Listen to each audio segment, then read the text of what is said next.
This story starts with the sound of glass shattering. Someone shouted, "Aria!" The maid hurriedly tried to clean up the mess. "I'll clean this up," she muttered. "There's a cut on your leg, Miss Aria," a concerned voice pointed out. "What?" Aria looked down, surprised. She dropped the glass. "How clumsy," whispered a voice, and glances followed. "What a crude girl. She doesn't have any manners. Oh, whatever shall we do with her?" Another voice snickered. "She'll probably start bawling her eyes out soon." Another sneered. Aria, however, remained composed. "Would you bring me a handkerchief, Jessie?" she asked calmly. "Huh? Oh, of course," Jessie replied. Aria added, "And I've hurt my leg, so please fetch some bandages as well," the maid replied. "Yes, my lady." Aria turned to her family. "I apologize for causing a commotion. Although it goes against etiquette, I will have to end my mealtime early. Please do not worry about me. Enjoy the rest of your meal." She stood and gracefully left, her heels clicking against the floor. Murmurs followed her departure. What? No way, Aria has manners, someone pointed. "Can you believe it?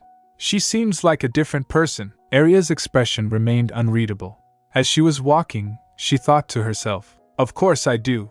I'm not the Aria that you people know. Miel, it's good to see you again.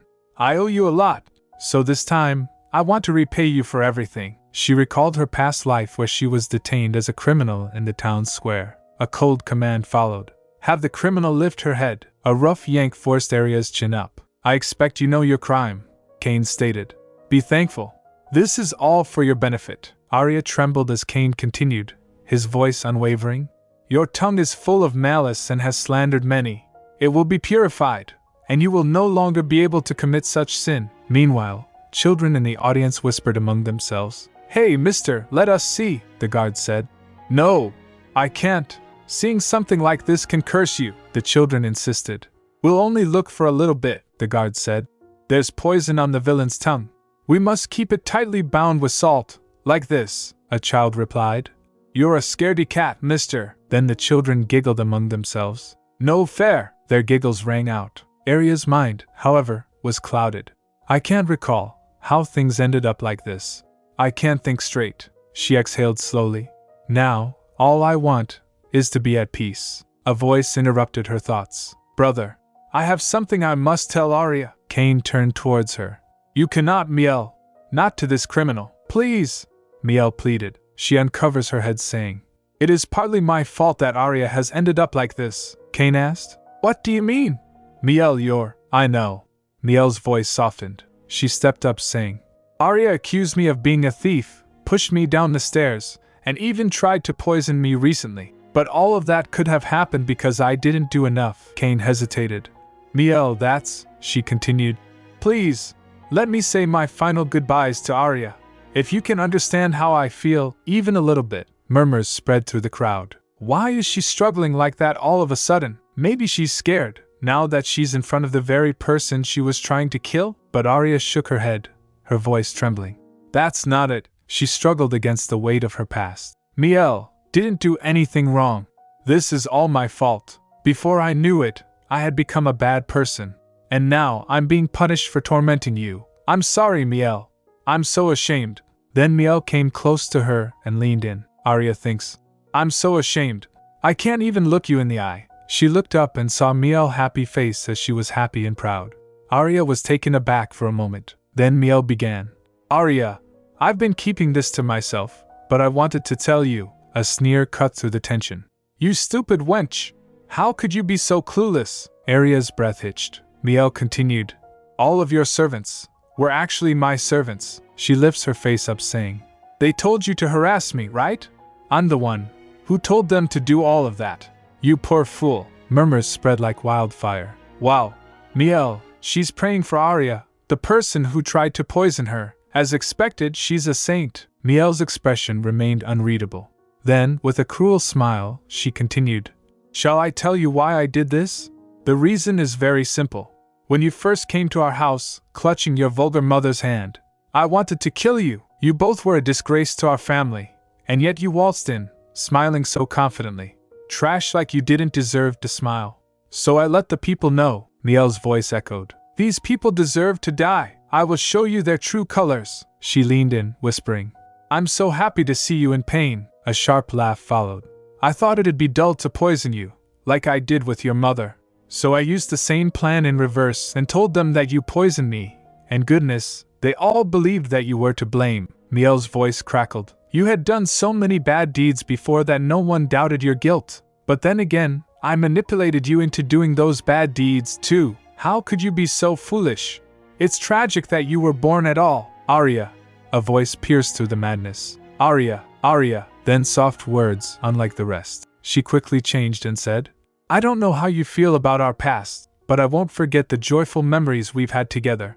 It breaks my heart to think that you won't be around anymore. I'll miss you. Arya, as Cain raised his sword to execute her, Arya's thoughts swirled in panic. No. This is insane. I can't die like this. I don't want to die like this. Suddenly a shiny golden light appeared at the tip of Cain's sword. Her eyes flickered to the hourglass. Let me return to the past. If I go back, I'll change everything. I won't be deceived by the servants, and I will save my mother.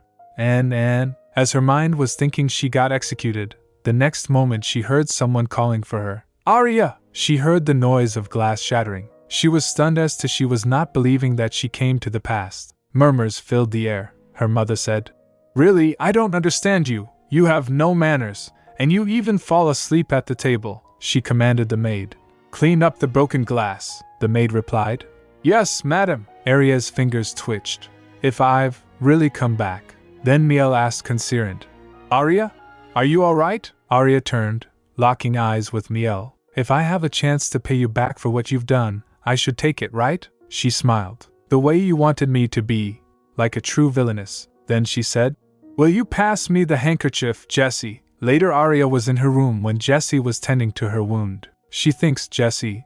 She was the one servant who looked after me and gave me advice. Arya recalled accusing her. Send this useless thing to the stables. She thinks I didn't have to cast her away so harshly. I'm sorry, Jessie. Tears welled up to her eyes seeing the Jessie asked. Are you unwell, Miss Arya? She thinks I should have at least refrained from pulling out her tongue. Then she said, No, I only yawned because I'm sleepy, Jessie nervously said. Oh no! I'm sorry that it took me so long to tend to your wound. You seemed so tired during dinner and yet, Arya replied. No, it's fine. Thank you. I want to rest now. Will you help me prepare for bed? The maid replied. Of course. As Jessie puts nightgown on her, Arya thinks in her mind, my body feels so heavy. I still feel like this might be one long nightmare. But that's also hard to believe. She looked at the things. Because the person I am now can't accept that this is my room. Why did my previous self accumulate so many childish possessions? I'm only 13. But even so, then Jessie's voice cut through her thought. Miss, your bed is ready. Please rest. You don't look well. She extends her hand towards the blanket thinking, whether this is a dream or the other reality was a dream, I'll just rest for now. Suddenly she screamed. Jessie flinched hearing that and turned to her. Miss Arya? Arya shouted, yanking the cover. Jessie! There's something under the covers, she wondered. Did Miel do something? Then they puts the cover aside and saw a broken hourglass. Jessie said, Oh, Miss Arya, this is… Arya filled in. An hourglass? Jessie told. It was on your bed since before your meal. I was sure that I had put it aside safely. I'm sorry, miss. I'll clean this up immediately. Arya's mind wandered. An hourglass. Then she remembered her past where shiny light appeared at the end of the sword. Jessie said, worried.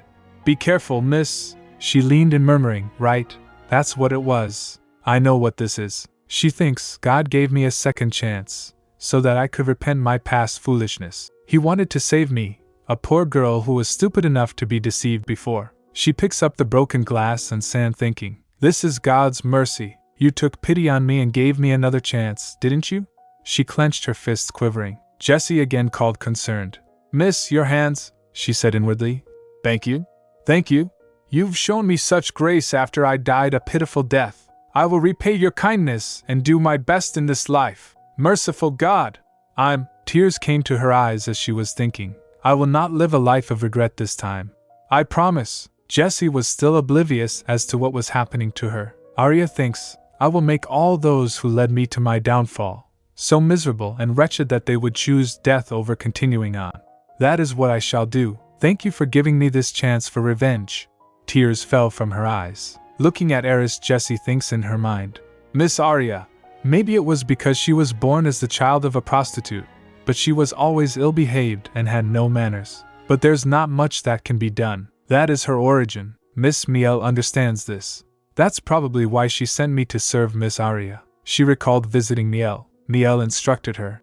Take good care of Aria, Jessie. She lacks in a lot of areas, so you'll have to watch over her. Her meaning was, keep an eye on that vulgar thing so I can get her thrown out of here, Jessie replied.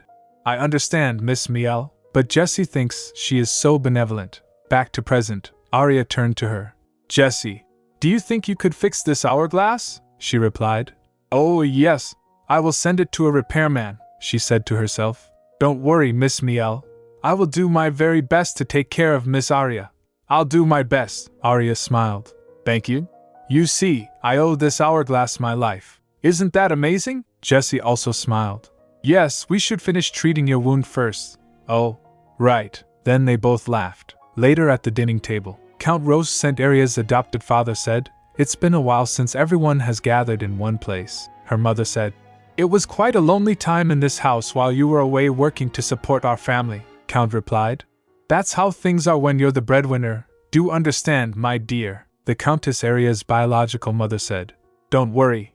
I will continue to take good care of the household. Looking at her, the firstborn son of House Rosecent, Cain Rosecent thinks, crocodile tears, as expected of a prostitute. The second daughter of House Rosecent, Miel Rosecent added, I'm always excited to see what presents you have brought back for us each time you return. I can feel how much you think of us through your gifts, the Count chuckled. Ha! I'm always thinking of you all, no matter how far I am from home, then Aria said. I would like to thank you, Father, for always thinking of us. Would it be all right if I recited a poem? She said inwardly. Not that you've ever given me a gift, the Count asked. You, Aria, want to recite a poem? She replied. Yes. Then the Count agreed. We do have a little time before our food is served. She recited it, ending with, A heartrending spring has passed, and therefore, oh, I applaud your rose, for you are the woman I love. Her voice was clear and sweet. The Count applauded. You must be studying hard, Aria. She bowed. Then her mother said, Aria would always read books, even when we were poor. She has improved in her studies, thanks to all the learning opportunities she's had since we arrived here. Aria said inwardly, What books? I was eating rotting grass just to survive. She smiled and said, I'm devoting myself to my studies so that I do not taint the family name. She remembered before I was always being compared to Miel because I was uneducated. Back then, I didn't realize that Miel had simply learned everything before me. I thought studying would be too hard for me, so I gave up early on and focused on taking care of my appearance. And I naturally became a villainess. Then Miel clapped, saying, That is a well-known poem by the first Count. I learned it when I was 4. I don't know if you are aware that there is a responding poem. Aria thinks hearing that. Yes. This is what Miel does, Miel continued. It's not very widely known, so you probably would not have heard it before. I shall recite it for you. I am currently memorizing it. She recited it, ending with, And so, you gather all my roses without fail, and with respect. May you scatter it all across your future days. After hearing that, everyone clapped. The Count said, Ah, Miel, your recitations are becoming more and more beautiful, she replied. Thank you. Then Aria said, clapping. That was a very beautiful poem, Miel. But I don't think you're aware. That response poem was actually written by the first Count's younger brother, who was attempting to assassinate him. That's why. I didn't even bother to memorize it, she said in her mind. Thanks for falling into my trap. Though I did memorize it in the past. In the past, Cain shouted at her. How could you recite a poem without even knowing its meaning? You are of lowly birth, yet you dare make a mockery of us through imitation? How dare you look down on us nobles? She recalled. I was criticized by your brother. It was the exact opposite of the situation today. And now, he sits with his mouth tightly shut. Cain glared at her. To lighten the mood, the Count said, It was a prohibited poem until a few generations back. Because it contained metaphors cursing the family. But I suppose you must have memorized it without knowing. Miel was trembling. Aria thinks in her mind, I thought Miel would have memorized the entire book, so I took advantage of that fact. She didn't even pay attention behind the poems. Then the servant said, Dinner will be served. Later Cain patted Miel, saying, It's impressive that you memorized a response poem, Miel. Even though you're only 13, she replied. Brother. Thank you. Looking at them, Arya thinks, those siblings really get along well. Look at how they're comforting each other. Thanks to seeing that, she beamed up thinking, the food tastes so very delicious. The juices are overflowing, thank you, God, for this bountiful food. It is more than satisfactory. Later, Arya thinks in her mind, I was able to return to the past with the power of the hourglass. This time, I already know what will happen in the future. Therefore, I know what I have to do first, and that is learning etiquette. She was practicing cutting steak. After cutting it, Miss Sarah exclaimed, Wow! Goodness, Arya, you're getting better and better. That's impressive. This is the only daughter of Viscount Loren, Arya thought. She said, It's easy to learn when you're the one teaching me, Miss Sarah. Sarah Loren, Arya's private tutor, smiled warmly. I want to become graceful like Miel. Arya continued. I also want to work hard and make you proud, Miss Sarah. Touched, Sarah placed a hand over her heart. Arya, goodness, she said inwardly. I really mean it. Please take good care of me, future Marquise. You are to be Marquis Vincent's wife in the future, and you were said to love children a great amount. So I'll exploit that love and use it as a foothold to expand my influence. In my past life, I wasn't able to follow a single rule of etiquette before dying. I didn't even try to learn the rules because I didn't think I needed to. I had inherited my mother's beauty, so even though I lacked manners, there were many men who sought me out. Back then, I thought my looks were the only weapon I could use to win against Miel. But looks fade, and people grow bored of them quickly. My suitor's affections never lasted long. The only reason Miel was more outstanding than her peers was because she was educated from an early age as the daughter of a noble. If that was the case, then there's no reason why I shouldn't be able to do the same. She started getting etiquette lessons. She thought determined, just wait and see, Miel. I will become a villainess just like you. No, I will surpass you and become the perfect villainess. She gracefully drank tea. Looking at her, Sarah thinks, she's such a bright and innocent child. She recalled meeting Arya first time. Arya hugged her happily, saying, Hello, Miss Sarah. Oh, Arya. Sarah laughed. Her mother, the Countess, excused. Ha ha. I'm sorry, Lady Sarah. She still has a lot to learn. Please excuse her lack of manners. Arya giggled. I'm so happy to see you, Sarah replied, the Countess. That's all right, my lady, she thinks in her mind while teaching Arya. I wonder how all those bad rumors about Arya came about in the first place. I'm sure someone must be jealous of her. After all, Arya has enough charm to win over any of our social circles. She is also a noble now. I should help her as much as I can. You're doing very well, Arya, Sarah said. If you keep learning at this pace, you'll be able to master all the basic etiquette within the year. You're too kind, Miss Sarah. Arya smiled. Sarah said, Have you gotten used to dining etiquette? You said before that it was confusing. Yes. It's all thanks to your teachings, Miss Sarah. Even yesterday, she recalled at the dining table. Arya, your table manners are refined today, her mother noted. Miss Sarah has been teaching me. Arya responded with a smile. She thinks, before I would make a mess on my plate because I didn't want to eat the salad. I've eaten plants all my life before I came to this house. Why do I have to eat more here? Then the Count said, They do say that education is the answer, but I'm still amazed. You may continue to learn as many things as you'd like, Arya, she replied. Thank you, Father. Looking at the food, she thinks, I can handle the lettuce if I focus on the dressing instead. Not that the leaves taste any better because of it. I always thought that the servants were being sloppy in arranging your plate, Arya, Miel remarked. Arya replied, Miel, are you saying that the servants dislike me? Miel retracted. Pardon? Oh, that's not what I meant, Arya continued. I see, Miel. I suppose you thought that because you've never seen my plate stay clean. I know that you're imaginative and intelligent, Miel, but I didn't realize that you think so poorly of me. Flustered, Miel stammered. Huh, and no, it was just a joke. Then the Count cleared his throat. Ahem. Miel, from now on, please think more carefully before you speak. You've hurt your sister's feelings. I'm sorry, Father. And Arya, Miel said, shaking. Arya shook her head with a smile. I didn't mess up the salad, and I also cut the steak evenly, her mother remarked. You did an exceptional job, Arya. Back to Miss Sarah, Arya said. Miss Sarah, there's something I really want to learn from you, Sarah asked. By all means. If it's something that I can teach you, I will. What might it be? Arya smiled. I want to learn embroidery. She remembered. It's a well-known story. The reason Marquis Vincent and Sarah ended up meeting was because he saw one of her handkerchiefs. The embroidery on it was so beautiful that he was at a loss for words. They say that being skilled with your hands is a sure sign that you will make a good wife. And with such talent, Sarah was able to become a model wife for many of the other ladies. Later in her room while lying on bed, Arya thinks flapping a piece of cloth. It is said that if a man carries around a handkerchief given to him by his wife or daughter, he will be blessed with good health and longevity. It's a silly notion fit for nobility. How can this flimsy thing protect anyone? Fluttering the cloth, she thinks, well, it is easy to take advantage of nobles because they're so vain. Because I suddenly went from living on the streets to being a count's daughter, I couldn't understand the nobility at all.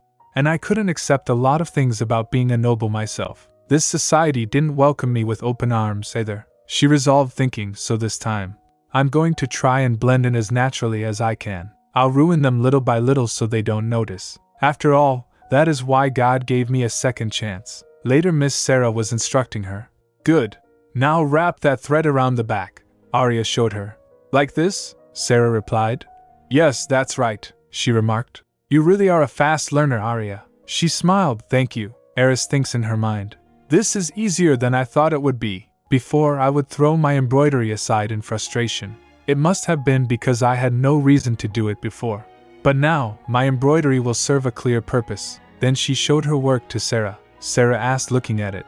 Oh my, what is this silk for? She replied. Oh, I'm going to make a handkerchief for my father. Mother found me the best silk for it, Sarah said. It really is beautiful, Arya smiled.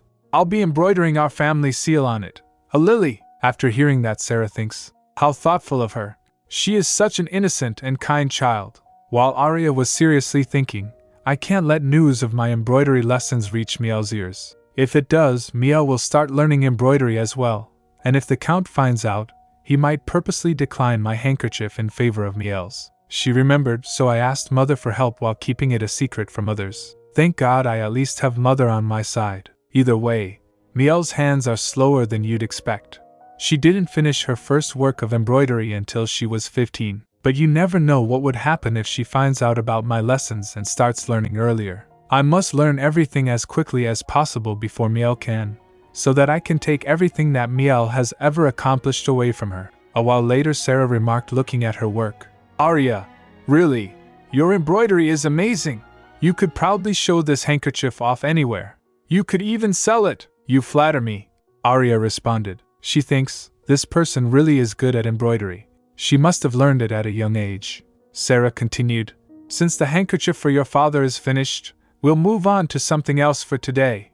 A more challenging task, perhaps, Arya said. I would like to embroider a gold rose. Upon hearing that, Sarah halted, freezing in her shoes. She asked, Arya, do you know what that symbol means? She replied, of course. It's the seal of House Frederick, is it not? She thinks in her mind, my target is Miel's fiancé, Oscar Frederick. Miel was always quite taken with him, and so, I will take him away from her. There was a brief pause. Sarah thinks, I thought House Frederick and House Rosecent were arranging a marriage between Lord Oscar and Lady Miel. Could it be that Arya has feelings for Lord Oscar? Panic filled her mind. No, if this comes to light, there will be even worse rumors about Arya. She'll be devastated. A giggle escaped Arya, followed by an unsettling smirk. I have no interest in Oscar, but I want to see you suffer. Concern grew within Sarah's mind. I can't allow such a kind child to get hurt. Then, addressing Arya directly, she asked, Arya, will you be giving this handkerchief to Lord Oscar? Showing surprise, Arya tilted her head and replied nonchalantly, Lord Oscar? Who is that? Turning to Sarah, she explained, I just think the seal is pretty. That's why I want to embroider it. Sarah seemed relieved, her concern unwinding with a breath. I see. Phew. Touched by Sarah's worry, Arya mused internally. You're worried about me. You're such a kind person. You don't even realize that I'm using you. She repeated the thought again, her emotions wavering between guilt and strategy. Sarah said, I'm sorry for suddenly bringing up something silly. Shall we embroider a rose today, then? Come and sit next to me. To this, Arya responded warmly. Yes, please. Elsewhere, Oscar stood outside, feeling the chill of the evening wind. A voice called out to him with concern. Oscar, the wind is cold tonight. Come back inside. He hesitated for a moment before replying softly. Oh, all right. Arya recalled her past where Miel gave her father the handkerchief. This is a gift for you, Miel said with a warm smile. Why, Miel? The embroidery on this handkerchief is beautiful, her father admired. She said. Please keep it on you at all times, he laughed. Haha, of course I shall. This is a gift from you. Arya thinks in her mind. I was always seen as unladylike in comparison to Miel. No one believed I would ever be able to catch up to her, including me. I accepted that assumption, as if it were an absolute truth. At the dining table, Kane began. Now, about our previous business venture, the Count interjected. Right. It's about time we looked for other products to invest in, Miel suggested. How about leather, father? The Count asked. Leather, you say? She replied. Yes. All the fashion-forward ladies are wearing leather over their dresses like their corsets. And I think it's a novel idea, the Count said. There were rumors since last year that leather would become popular. It seems a little late at this point. But I think it'll be a good idea to get in on this leather business, like you've suggested. Miel laughed. Ha! Looking at her, Arya thinks, icy and sharp. Miel, did you always say such stupid things? You seemed smarter when we were younger. I see now that you blurt out things without really understanding anything. If leather corsets have been around since last year and still aren't a popular trend, then there's clearly something wrong with them. Leather is difficult to produce and manage. Moreover, if you're not careful, it can take on the most horrendous odor, she remembered. That's why those corsets never became fashionable. May I also offer my opinion, father? Arya's voice was calm, measured. The Count was surprised. You, Arya? I didn't know you were also interested in fashion, she replied. Yes, father. I am, a maid snickered. I wonder what she's going to say, Arya continued. I had also heard that a few noble ladies would wear leather over their dresses. Hearing about it made me wonder whether leather can really become a popular trend, the Count asked thoughtfully. Why? What do you mean? She replied. It's exactly as I said, she articulated. Even if you dye leather, the color fades easily. Not to mention that it's hard to dye in the first place. It's also difficult to produce leather, so people aren't so eager to make a business venture out of it. If it had the right potential, it would have been a popular trend already. At least, that was what I thought. The Count gets surprised again. He replied. Well, that's true to an extent, Arya continued. Also, there's something else I heard about recently. Not long ago, the princess took a vacation to the northern region. When she was there, she purchased a large quantity of fur, the Count asked. What? Fur, she replied. Yes. There were rumors that she brought several carriages filled with fur back to the palace. You can produce fur in many different colors. It's soft and doesn't give off any odors. Also, anything the princess wears becomes popular. So if the princess chose to wear fur, it's likely that fur will become the next big trend, is it not? The Count fell in thought. Fur, you say? It's true that fur has a higher chance of becoming popular, but the demand isn't high yet, and it takes a long time to manufacture. So if I were to go that route, I'd need to dominate the market early on. A sharp gaze turned toward Arya. Where did you hear that information? Let's see. Where did I hear it from again? Arya feigned nonchalance. I just remember thinking that it'd be good to let you know, father. So I don't quite recall. Think about it carefully and try to remember, the Count urged. She said aloud, acting. Who was it again? She thinks. Wouldn't it be faster to just send someone to find out? Then the Count indicated towards his attendant. Seeing that, Arya said in her mind. Yes, that's right.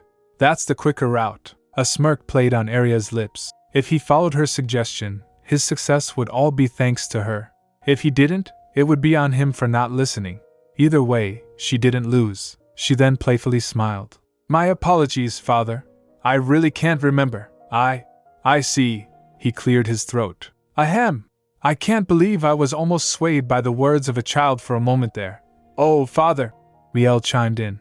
More importantly, I found a hairpin that I received from you when I was younger, the Countess remarked. Oh my, that's quite an elegant hairpiece, the Count laughed. Haha, this has a pearl on it. Pearls were popular at the time, Kane added.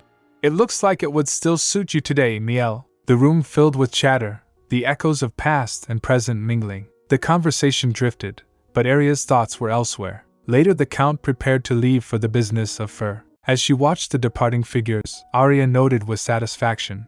It seems he did send someone to check if the rumor about the princess is true. He's already made a decision and is headed to collect the furs. He really is a businessman. As the carriages were ready to leave, the Count said, I shall be off then. I'm sorry I couldn't stay longer than a few days. Cain bowed. I wish you a safe trip, Miel added. You mustn't strain yourself, father, he chuckled. Ha ha. All right. Take care of yourselves as well. As he turned to leave, Arya suddenly stepped forward, grasping his hand. I have something to give you, father. Arya pulls out a handkerchief with the house seal. A glimmer of surprise flickered in his eyes as he took the small embroidered cloth from her hands. She said, My stitches are still sloppy, so I'm a little embarrassed, but I thought you'd need this for your long journey ahead. She beamed, saying, Have a safe trip.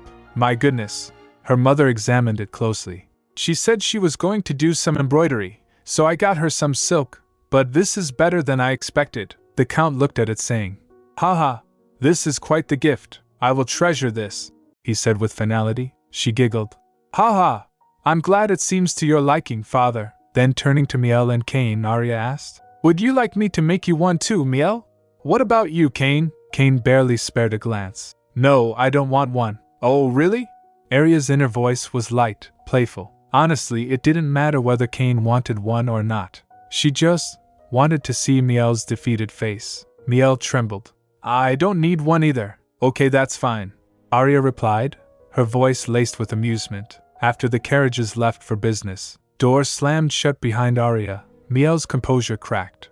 She throws things in anger in her room. Meanwhile, Arya simply watched. How many teachers has Miel rejected today? Well, after seeing how perfect my embroidery was, she wouldn't be satisfied with just any old teacher. I'll continue learning everything before you, and the gap between you and me will only widen from here.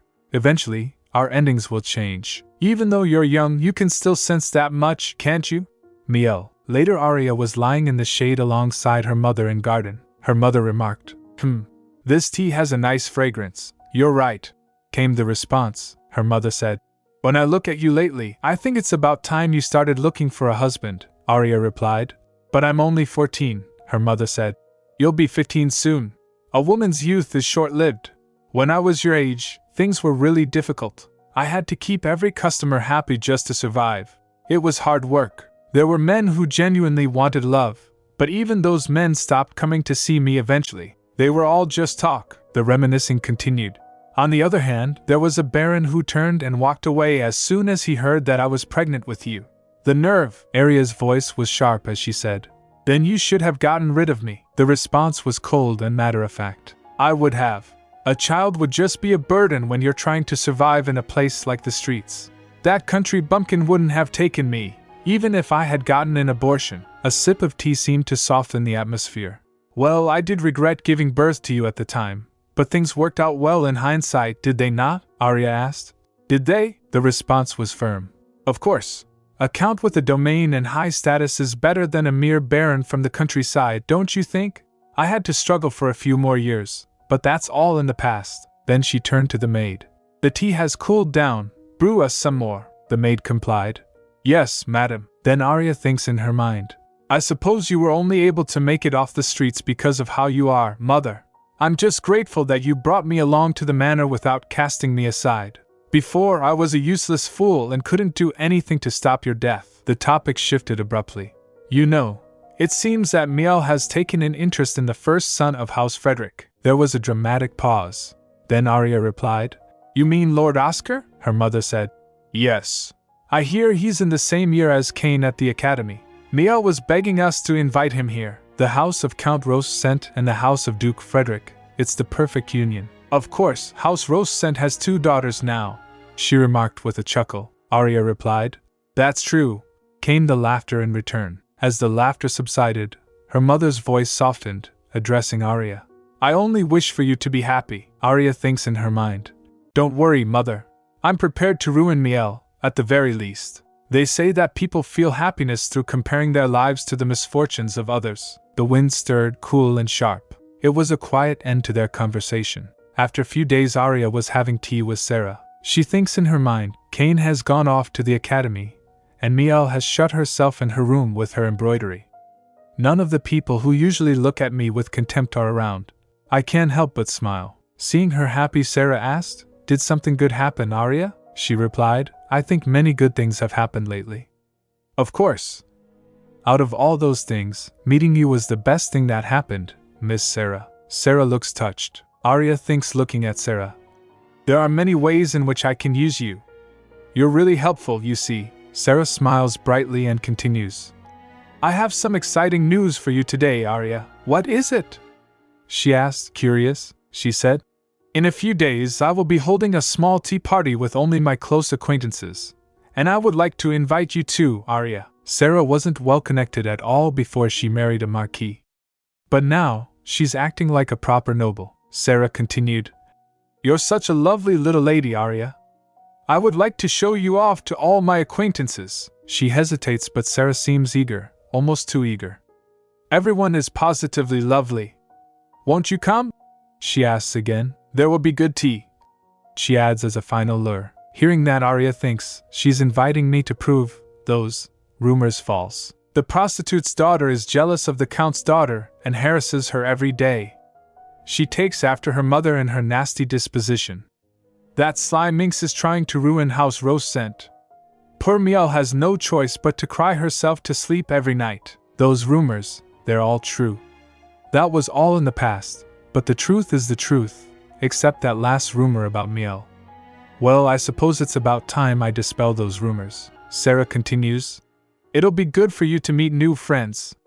You don't leave the manor often, so people don't know what you're really like." Arya replied after thinking, "I'm not sure that I'm worthy of such an event, but since you're inviting me, Miss Sarah, I will humbly accept and join you at the tea party." Sarah beams. "Wonderful! I'm sure everyone will welcome you with open arms." She smiles at her, grateful. "Thank you, Miss Sarah, for a lot of things. Now, first things first." She decided she needs to pick out a dress. She called. "Jessie," the maid replied. "Yes, Miss Arya?" After opening the wardrobe, she said, "Throw away all these dresses." Jessie blinks. "Pardon?" Then quickly complied. "Oh, yes, my lady." Arya thinks in her mind, plopping on bed. Even Jessie realizes these clothes should be discarded. In the past, I was probably the only one who didn't. Who even made all these flashy dresses. I bought them just because they were in stores, without knowing a thing about fashion. Jessie suddenly speaks up. "Oh, Miss Arya. About that hourglass," Arya asked. "The hourglass? Is it fixed?" she said. "Yes." "Shall I go collect it after I dispose of these dresses?" Arya shakes her head. "No. I need to go out to buy new dresses, so I'll pick the hourglass up myself. Just help me get ready." She thinks, it's probably best that I don't let other people touch the hourglass too often. It saved my life, so I should treat it with care, Jessie cautiously said. "But Miss Arya, if you throw away all your dresses, you'll have nothing to wear out. Only your dressing gowns are left," she gasped, stunned. "Gah. That's right. Nobles have separate outfits for indoors and outdoors. How troublesome. Back when I lived on the streets, I only had one outfit. But now, I can't wear those tacky dresses again. There must be something else I can wear, somewhere in this house." Just then, an idea strikes her. Miel and I are similar in height. Jessie watches in confusion as she changes her mind. "Jessie, please put those dresses back in the closet," the maid asked. "All of them?" she replied. "Yes, all of them. You can leave once you're done." As Jessie leaves, Arya rummaged through the room, looking for something. "I know I kept them around here somewhere to light my scented candles." Finally she found, my matches. She struck a match to light and fire broke in her room. "Ah!" Arya shrieks. Seeing the fire, Jessie entered the room, saving her. "Fire! Miss Arya!" Water is fetched in a panic. The dresses catch fire, flames licking the fabric. Arya, acting, cried. "I was trying to light my scented candles," she says weakly. "But the match was so hot that I dropped it." Jessie and the maids whisper among themselves, concern evident in their eyes. "She must have been so scared. Poor thing. It's a relief that only the dresses caught on fire. She's still a child, after all," her mother said. "It's okay. You're young, so you can make mistakes like this. It's a relief that it didn't turn into a bigger fire," Arya whimpered. I was going to go out, but all my dresses have been burnt. Her mother glances at her. You can't leave in a dressing gown. Then we should find you some clothes that belong to someone with a similar build. Everyone turned to Miel, so she flinched. The Countess thought to herself. She's become more ladylike lately, so she must not have wanted to wear the childish dresses she already had. They were a bit flashy, even in my opinion. Arya turns to Miel and put on a pitiful expression. Miel. I'm sorry. I didn't want to cause you any trouble, but then this happened. I suppose you wouldn't want to lend me your precious clothes. That's understandable. She let out a small sigh. You don't have to force yourself if you don't want to. I'm fine with that.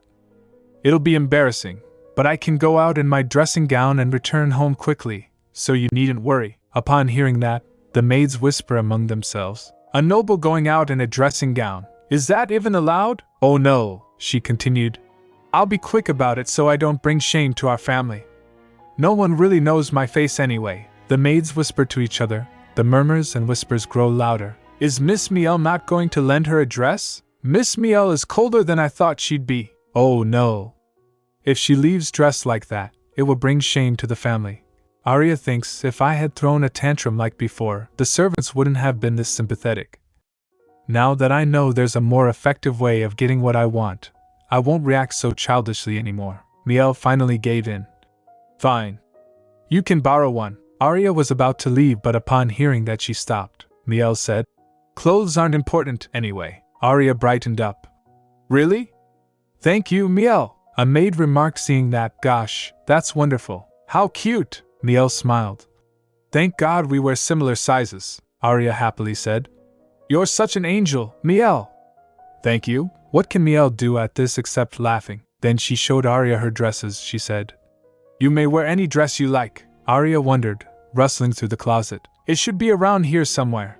Finally she found it. Then she turned to her. Miel, I'll wear this one, Miel replied. Huh. All right. But froze after seeing it. She hesitated. That one's a bit. Arya said in her mind. It's the dress you got as a birthday present from Oscar last year. How pretty. Who cares? You put it away in that box for so long that you grew too big and couldn't wear it anyway, she asked, oblivious. Oh, do you not want me to wear this one? She lifts the dress, watching Miel quiver. Miel said, I didn't think I should wear anything too pretty, so I chose one without any lavish patterns. Arya began. Oh. It's just. Then the maids whispered. Did she always have a white dress like that? I don't know. But why is she reacting so badly? Miel was trembling. I hid that dress far back in the closet where nobody could see it. So how did she find it? Arya said. I don't have an eye for dresses, so I guess I chose something too expensive. Sorry, Miel. I didn't know. Then which dress should I choose? Again the maids murmured. I guess she didn't want to lend Miss Arya a dress after all. Miel was speechless and trembling as to what to do. Looking at her, Arya thinks, the noble, charitable, and saintly Miel Rose sent. Shouldn't you show the generosity that you've built your reputation around? Finally Miel couraged up. Abd said. You can borrow it. Arya jumped with joy. Really? I didn't think you'd lend it to me because it's such a lovely dress. Yay, I'll keep it clean and return it to you safely. I promise, Miel replied. I'd be grateful if you did. Arya thinks in her mind, what a relief. Had Miel been a little older, she wouldn't have fallen for my trap so easily. Luckily, she's still a child who doesn't know how to gracefully turn down a request. Before the young lily blooms, I must kill its roots, so that the head that rolls around the town square will be yours. While she was in the carriage, she recalled her past where Miel told her, I was the one, telling them what to do, you foolish thing. I'm so happy that you're in pain. I'll miss you. Arya thinks to herself, that hasn't happened yet. After that she went to a shop to buy clothes. With the sound of jingles she entered the shop. The boutique owner gets startled seeing her approach. Arya thinks in her mind, imagining the scene. Will the Count be surprised if I dress too plainly? She thinks, since her earns so much money thanks to her, it would no doubt alarm him if she dressed that way. He imagined his reaction. Goodness, Arya, why are you wearing such shabby clothing? She replied imaginatively. It's all due to my negligence, father, she murmured, settling on a plan. I like that plan. Right, I'll go with that. She smiled proudly. Haha, our clothing is simple, the shopkeeper stammered. But please take your time to look around. Arya ran her fingers over the fabrics. Simple clothing. A year ago, she couldn't afford a dress like this, even after starving for months to save up money. Let's see. She picked out a few garments. This, and this one. This too. We have more classy pieces upstairs. The shopkeeper suggested hesitantly. She replied, It's fine. Please package everything, including this item. The owner dashed away saying, Right away, miss. Please enjoy these refreshments while you wait. She glanced at the tray of snacks. When did he bring this out? You don't have to eat those, miss, Jessie whispered. The quality is a bit. In the past, Arya would have died for cookies like these. She couldn't imagine having enough food of any kind to fill her stomach. A few moments later, a sharp voice rang out. Your items have been packaged. Thank you for waiting. When she gets outside, she saw children playing on the streets. She recalled herself and those children, playing and giggling. A newspaper vendor called out, Newspapers on loan! 5 shillings for 10 minutes! Catch up with important news for just 5 shillings! Arya's eyes narrowed, recalling her past. Hans! Now, are you selling newspapers? Hans grinned. No, I'm loaning them out to customers. It's cheaper than buying them. This way, I can earn as much money as I want with just one newspaper, Arya exclaimed. Wow, that's amazing. I want to sell newspapers too. You can't be serious, Arya. Hans laughed. If you start selling them, we'll become rivals. Actually, it doesn't make me that much money, he admitted with a chuckle. Few days later, Hans got hit by a carriage. Looking at the scene, people whispered, Isn't that the kid who loans newspapers? Oh dear. It looks like he's been hit by a carriage, one mentioned. They say he ended up dying. That Hans. Arya's expression darkened. She said, Jessie, tell that boy I'll pay him a month's worth of earnings for that newspaper. And whenever a new issue is printed, buy a copy for me, Jessie nervously replied. Pardon? Why yes, Miss Arya. Then she got on carriage thinking, the newspaper for nobles only held information fit for polite society, but the commoner's newspaper was filled with rumors and juicy stories. The underground slave trade incident at the casino was brought to light by the Crown Prince. The institution of slavery exists simply because people want livestock that they can communicate with. Whether the slaves live or die depends on the owner. At least Miel and Cain went through a legal process to have me executed. They seem like civilized people in comparison. Civilized? Yeah, right. They were just being pretentious, like any noble. Though that was a weakness she could exploit. Her mind was racing thinking about all of that. Anyhow, she didn't know much about the casino's slave trade incident when she was young, but she did remember there was a lot of talk about the Crown Prince solving the issue. It'd probably be too hard to get the Crown Prince on her side. Even when she was most active in social circles, she never caught a glimpse of him. Their worlds were that far apart. She cursed this darn class system. Then she went to another shop where Jessie gave the hourglass to get repaired. As she entered the shop, the owner welcomed them, yawning. Seeing her, the owner showed familiar expression. Oh, noticing that, Arya thinks, does he remember me? I did come here often to buy this and that, she said. I've come to collect my hourglass. The owner presented her with the fixed hourglass. She picked it up and examined it. Not bad. This old man has skilled hands. Arya inspected his work. She said, Your work is impressive. I'm very pleased. The hourglass was shattered, yet you repaired it so well, the owner replied. Thank you. Then she turned to the maid. Jessie, she handed over extra coins. You're paying me double? The old man gasped. Thank you. Unlike the boutique, she had stopped by here often. She felt a little nostalgic. She thinks, wondering, should I look around a bit more? She giggled, thinking I would transform from a frivolous Arya to a slightly plain Arya. A lady who tried her best to learn, even though she knew little about the world of nobility. I need to keep changing in that direction if I want to lower the noble's guard. Suddenly someone entered the shop and passed by her. She flinched and shivers. As her heart raced, she thinks, what was that? There isn't anyone who would have a reason to look my way. But something feels off. Then her guard turned up, saying, Miss Arya, should we head back to the manor? Arya nodded, turning quickly. Yes, we should.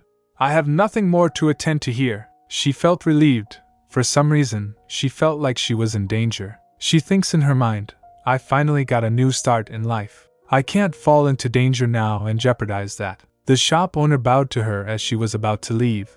Have a safe trip home. She had been leaving quickly, trying to escape the suspicious men. However, whether it was because of nostalgia, or a desire to thank the old man for repairing her hourglass so superbly, the words slipped out before she realized. It will serve you better to sell that auction ticket, the owner asked, confused. Pardon? She said, indicating the ticket. You won't be able to use it. Looking at the flustered old man, she thinks. A ticket for an auction hosted by the casino. Many people swarm the place to gamble and bid on rare items, but this old man is unaware that the crown prince will soon shut the place down. He probably borrowed money to buy the ticket. He can't even pay the loan back, the owner asked, confused. What do you mean? She replied. The choice is up to you. I've told you all I can, she concluded. Well, there was no way he would take a child's words seriously. I didn't mean to let that slip. Suddenly the suspicious man attacked her guard and grabbed her hand. He pulled her arm to him and asked, What was that? Why did you say such a thing? A sharp voice. I'm asking you why you said that to the owner? Arya looked at him and observed those blue eyes. She felt like she had seen them before. He pressed. If you're going to pretend that you can't hear me, I have no choice but to use force. His gaze hardened. Arya was stunned for a moment, wondering, what's going on? Who is this man? Where did he come from all of a sudden? He squeezed her hand tightly. Then she observed the situation, looking around. She thinks, I was caught off guard when he grabbed me. But now that I look at him, he's just a tall, overgrown child. He probably isn't even 20 yet. For someone who wields a sword, his skin is very smooth, and he's rude enough to talk down to a person he's just met. If I put all these factors together, he's probably a poor noble from the countryside who is clueless about life and came to the city to get rich. So that's why he reacted to what I said earlier. I paid so much money for the same ticket, yet I can't use it anymore? That's what he was probably thinking. Then he said, You look composed, Arya began. Hey, you seem more capable than my guards. Do you think a young girl like me will be able to run away just because you let go of my wrist? I think you're using a little too much strength here, she pressed. If you want to hear my answer, release my arm, he asked, surprised. What? She said. It hurts. What are you going to do if I can't use my hand properly after this? He released her hand and said, There. Now answer me. Patting her hand, she said. I heard rumors that the casino is going out of business, the person asked. What? She explained, going away. Viscount Lupre made several reckless investments and lost a great deal of money, so there are rumors that he's about to sell off the casino and make a run for it. Is that all you wanted to know? Then, he interrupted. Wait, if you're lying, I won't let you live. He showed his sword. She smiled. How will you know what the truth is? They're just rumors, after all. He kept silence for a moment, then said, You have a point. After she left in carriage, the person with his companions observed. The seal on that carriage is that of House Rosecent, he said. I saw that she was wearing the golden rose of House Frederick as a brooch on her ribbon, his companion replied. Then she's probably Lady Miel. I think I heard that there were talks of marriage between House Frederick and House Rosecent. Count Rosecent brought in another daughter after getting remarried, but she's rumored to be a basket case, the first person said. Miel, you say? I believe it means honey in the olden tongue. It's a name. That doesn't suit her, and she seems familiar. Have I seen her somewhere before? His companion asked. Should we get someone to follow her? He replied. No. We know who she is, so it's fine. There isn't anything more we need to find out from her. First, we need to sort out that casino. His companion gets flustered. Do you really believe what she said? She could have just been joking. Besides, we don't have enough information right now, so our plans aren't ready yet, he retracted. Whatever the outcome, it'll be better than letting Viscount Lupre run off to seek help from abroad. Even if our plans change a little, it'll just be a slight nuisance. At the moment, there's no place with better business than the casino, he pondered, saying. This is the first time someone other than us has claimed that it will close down. His companion laughed. Technically, we'll be the ones to shut it down. Haha. So, when are we going? He replied. Today, his companion jolted. Today? But that's so sudden, he said. We'll finish all arrangements within the hour and head straight in. His companion agreed. Ha! Understood. We'll start preparing immediately. Then Arya returned back to the manor, where Jessie greeted her. Welcome back, Miss Arya, she said, playfully laughing. I'm home. It's been a while since I've been out. While I was away, I had a frightening incident happen to me. The guards behind her paled, thinking, will we get fired? She thinks in her mind, a guard that doesn't protect their master, or even attempts to protect them. She plopped OM's sofa thinking, ugh, what useless bastards! I have half a mind to ask mother to fire them without recommending them elsewhere. But using this to my advantage is also a possibility. The guards were nervously fidgeting. Arya turned to them. It might be because I haven't gone outside in a while, but I forgot that commoners can be quite rough. Things could have ended badly, don't you think? One of them jumped, saying, why yes. The other whispered to him, you idiot. She's saying we're useless. Arya playfully acted. Oh dear, you both look paler than my wrist is right now. Gosh, my hand aches. Both of them trembled, feeling caught. She added, your opponent was higher in skill, so there was nothing you could have done. Is that right? Anyhow, this water is a bit lukewarm. She picked up a glass and winked to Jessie. Oh, if only someone could fetch me some cold water, that would be lovely. Both of them dashed to get water. I'm getting that water first. No, I will. Looking at them flustered, Arya burst out laughing. Wahaha! Jessie, could you wait outside for a minute too? The maid replied. Yes, of course. I'll fetch some refreshments. After she left, Arya went and opened the door to her secret place. Her mind was reflecting as to what had happened. I really could have been in danger today.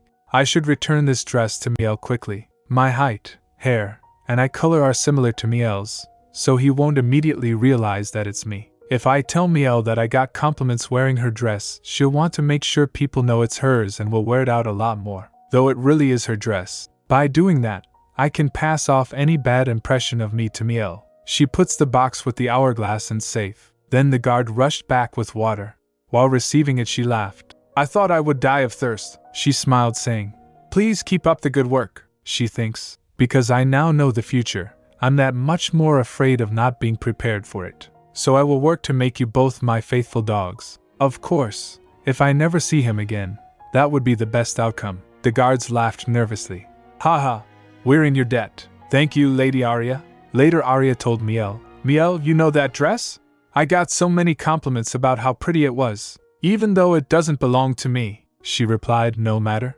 I am the rightful owner of this dress. Miel was going somewhere wearing that dress, Arya said in her mind. That's right, Miel. Go and show that dress off as much as you want.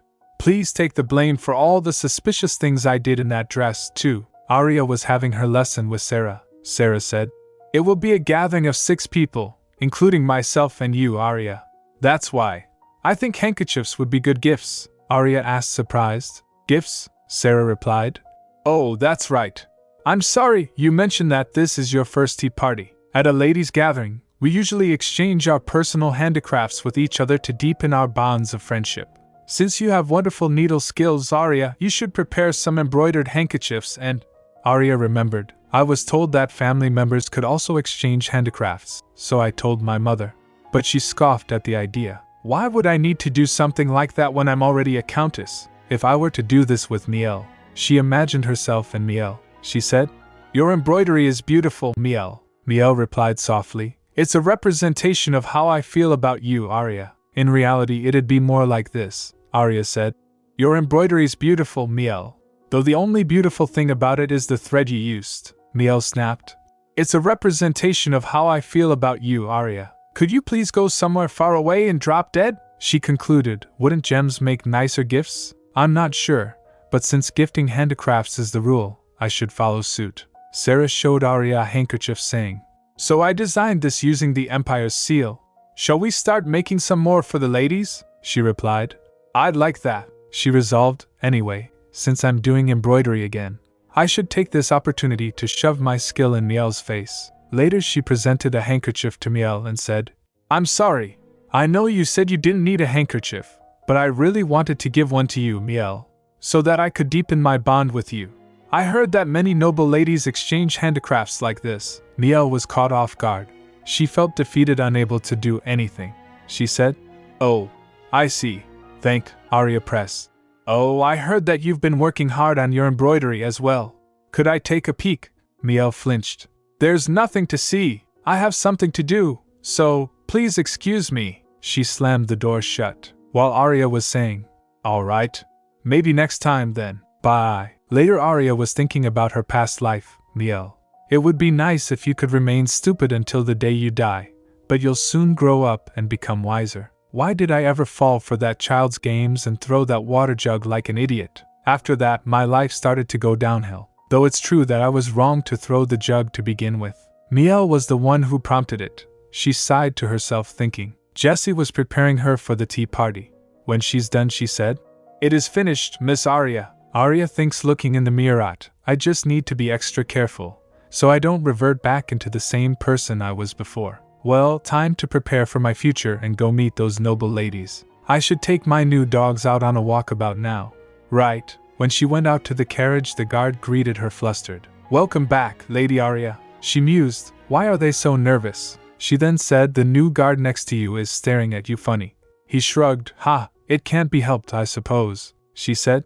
"The weather is so nice. Shall we head out? Since it's a garden tea party, I was worried it might rain.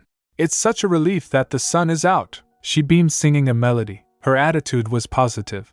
"Let's all head there with smiles on our faces, all right? This is too much extra effort on my part." Then she gets on carriage. While in carriage, she had a hunch. I feel like today's not going to be my day, for some reason. When she reached at the place, she rejected those thoughts. But this is probably needless worry, right? After all, everything is progressing according to my plan. The voice of her shoes echoed on the ground as she reached the garden. After getting there, she greeted them. "I'm sorry I'm late. I am Arya of House Rosent. I didn't know what type of dress I should wear for an occasion like this, so my apologies for being tardy." "I'm sorry," she said inwardly. The main character always arrives last. Take a good look at my simple attire. The ladies were quite surprised by her. Then Miss Sarah began. "Since Lady Arya is here, let us commence the tea party." After a few moments, the servants brought cake and cookies. Arya stared at them, noticing that a lady asked, "Is this your first tea party, Lady Arya?" She replied, "Yes." The cookies and cakes all look so pretty. She wondered to herself, "It's my first time at a party without alcohol. How do they have fun while they eat this stuff?" Another lady indicated, "Judging from her clothes and how she's reacting to this party, she seems really different from the rumors." Arya took a bite of the cake and remarked, "Oh, this is delicious." Hearing that, the lady smiles. That's a relief." After a few moments, a lady exclaimed, "Oh no, I can't believe all your clothes were damaged in a fire." Arya replied, "Yes. I'm just grateful nothing worse happened. I don't know much about boutiques. I only know the ones I dreamed of visiting as a commoner. Because I didn't have any money, I never got to go inside. But then I had the chance to buy some clothes from the very same boutiques, so I was overjoyed." Upon hearing that, a lady shows concern. "Lady Miel would have been able to introduce a good boutique to you, had you asked her." Arya replied with a sad face, "I didn't want to bother Miel. It's embarrassing, but because of my background, even though I'm a noble now, I'm probably still a hindrance to her." Another lady chimed in, "It would have been better if Lady Miel had just told you herself. Those clothes are a bit..." "Oh, did I sound like I was blaming Miel?" "Oh no, that wasn't my intention. I'm sorry. I hope I didn't ruin everyone's mood," Arya said, teary-eyed. The response came quickly, reassuring her.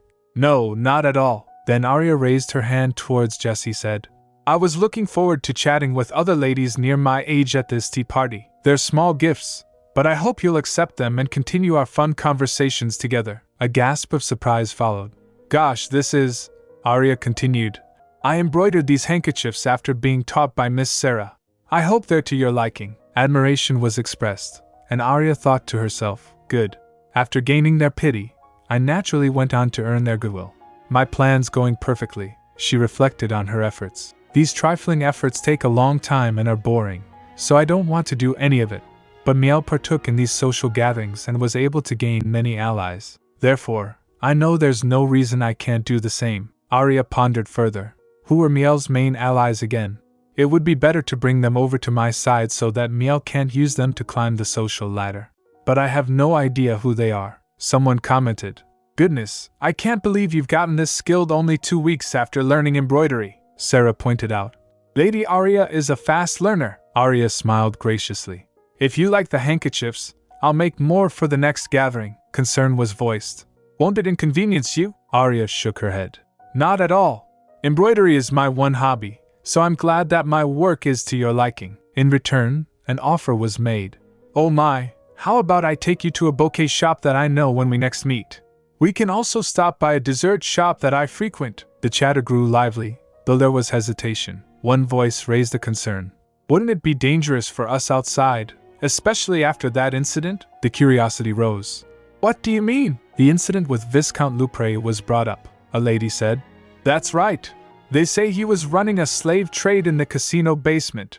Now he's on the run, which makes things even scarier. Yes, that's why it might be safer to refrain from going outside. The group seemed to agree. I see. I don't suppose we have much choice. The Crown Prince is rumored to be meticulous. He was the one who led the investigation, but he ended up losing the Viscount. That's why people are keeping things hush-hush, right? If word gets to the palace that we were discussing the incident, we might bring shame to our families. We all must be careful about what we say. Aria's thoughts swirled. What? What on earth is going on? How come Viscount Lepre got away? The Crown Prince's mission failed? Why did the past change? No, it's okay. None of those things have anything to do with me. They have nothing to do with my revenge. Her anxiety trembled within her. Sarah reassured her softly. Oh dear, it'll be all right, Arya. It's safe here. A hand squeezed hers gently. Arya composed herself, thinking, yes, everything's fine. There won't be any problems. She smiled politely as the gathering came to a close. Today was fun. Please invite me again next time. As she left, her thoughts lingered. I can't let my anxiety fester like this. I should give some work to my adorable dogs about now. Approaching John, she jolted him awake. There is something I need you to do. Get up and listen to what your master has to say, she said coldly, her determination unwavering. Later at night, I can't go back like this. John hiccuped, her voice trembling. Ha! I shouldn't. If I return empty-handed, I don't know anything about that incident. A voice tried to console him, John replied. Hey, don't be like that. He may be young, but he's a deliberate, cautious person. There must be a reason why someone like the Crown Prince failed to capture the Viscount, the person said. I'm sorry, but my shift is starting soon. I'll see you around, John. It'll be best if you don't look into His Highness' business any further. I'm warning you as a friend. John trudged away, sniffing and muttering. What a good friend you are, to worry about me. But if I go back empty-handed, Lady Arya will wring my neck. He glanced around, hoping for a clue. Maybe there's some kind of clue. His eyes darted back and forth. He knocked on a door, his voice hesitant. Is anyone in? The door creaked open, and a voice asked. Who is it? John replied. I have something to ask you. If you give me an answer, I'll give you 50 shillings. The person inside doesn't reply, so John added, Gosh, you don't have to be so cautious. I've been here before.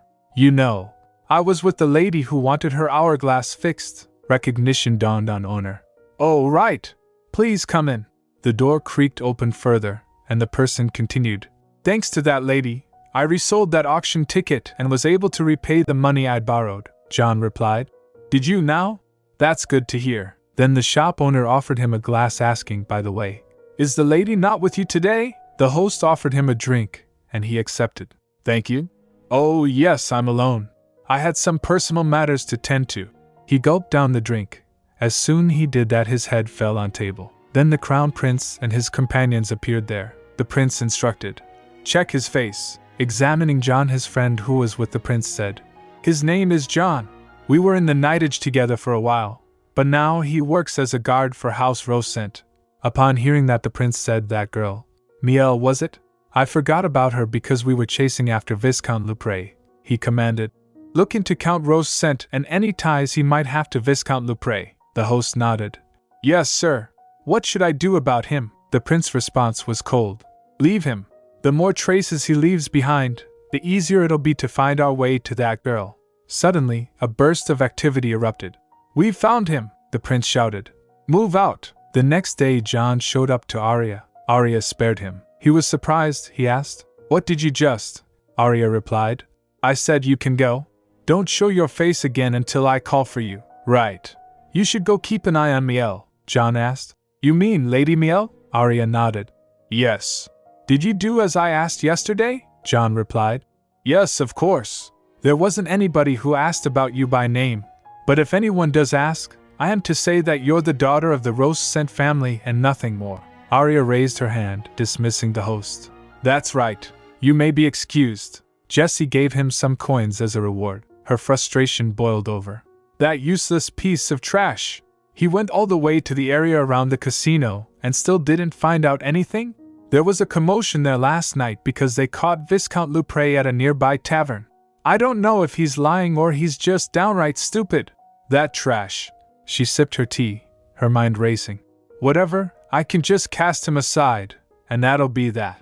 Either way, Viscount Lupre has been caught, and the past is back on track. Now I'll move forward with my plans again. Then she visited her mother. Looking at her mother getting ready, she thinks, I see she's polishing her weapon like any other day. Her mother said, I don't have much time, since I'll be going out in a little bit. Arya sparkled with resolve.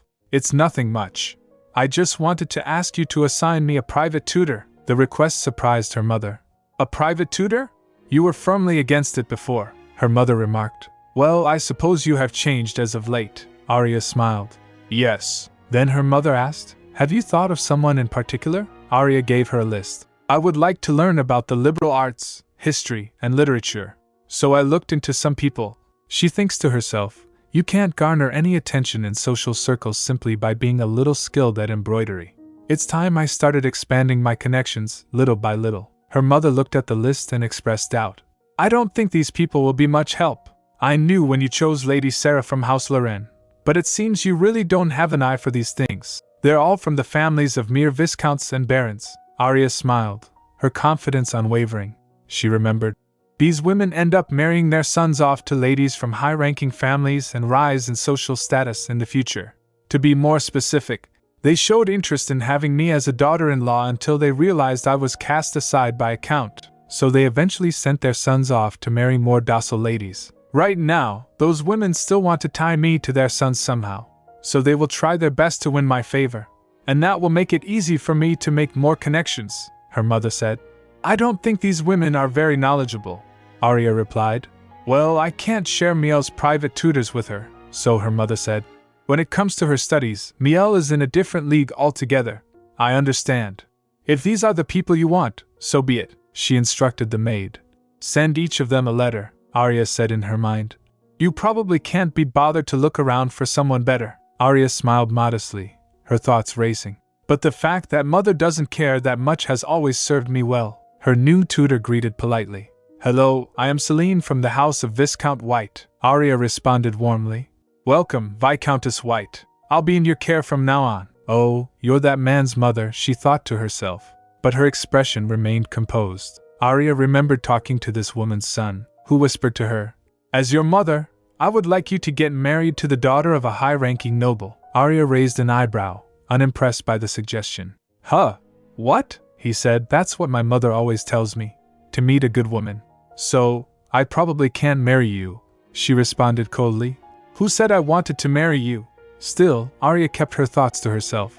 Thus, he was married off to a lady from a different house. He had no wish to marry in the first place but was pretending to be all serious by himself. Why do all mothers think the same way?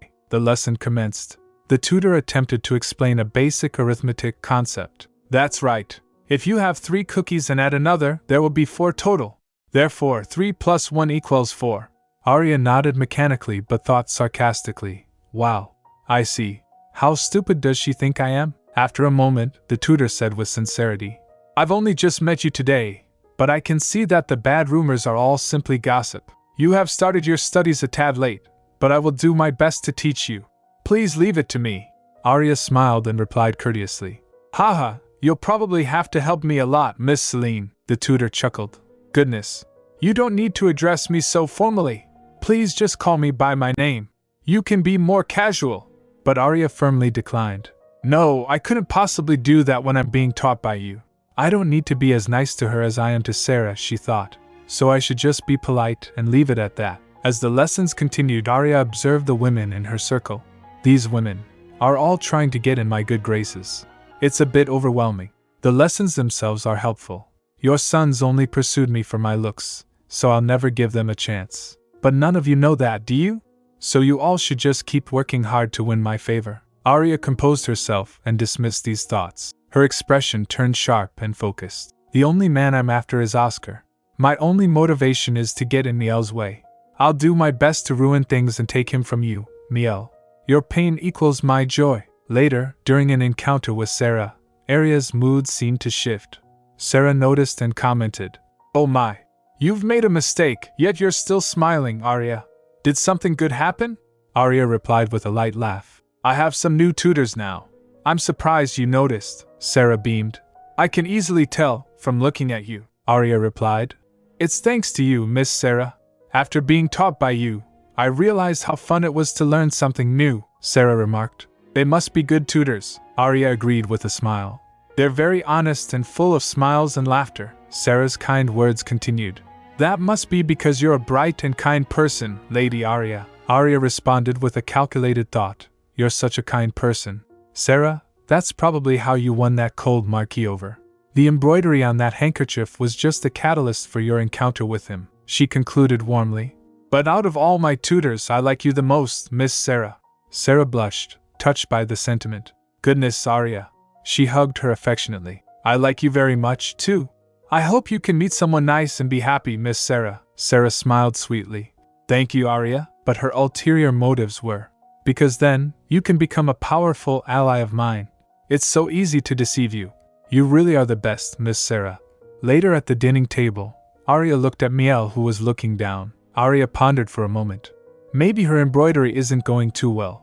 Or is she bothered by all the people coming in and out of my room? Either way, seeing how worn out you look fills me with joy. She smirked to herself. Miel will probably just write another letter whining to Cain.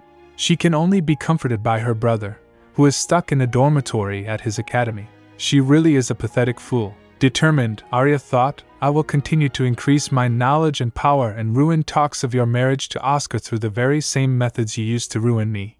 A quiet giggle escaped her lips as she rolled back and forth in excitement. I'm so excited. Nothing would make me happier. Hearing a commotion outside in the garden, Arya turned her attention to the window. It's noisy outside. Is someone coming? She called for Jessie. Jessie, I think we have a guest who will arrive soon. Will you find out who it is? Jessie responded dutifully. Yes, Miss Arya, Arya mused. The Count wouldn't return home without sending word first. And it's the weekend, so it shouldn't be any of the tutors. Who is it? As Arya settled onto her bed, her thoughts drifted, and before she realized it, she had dozed off. Sound of the clock woke her up. Ugh, I'm hungry, she mumbled. As a noble, I follow a strict daily schedule, so I automatically get hungry around this time. She called out softly. Jess, was I not asleep that long? The guest still hasn't arrived. She decided to go downstairs considering.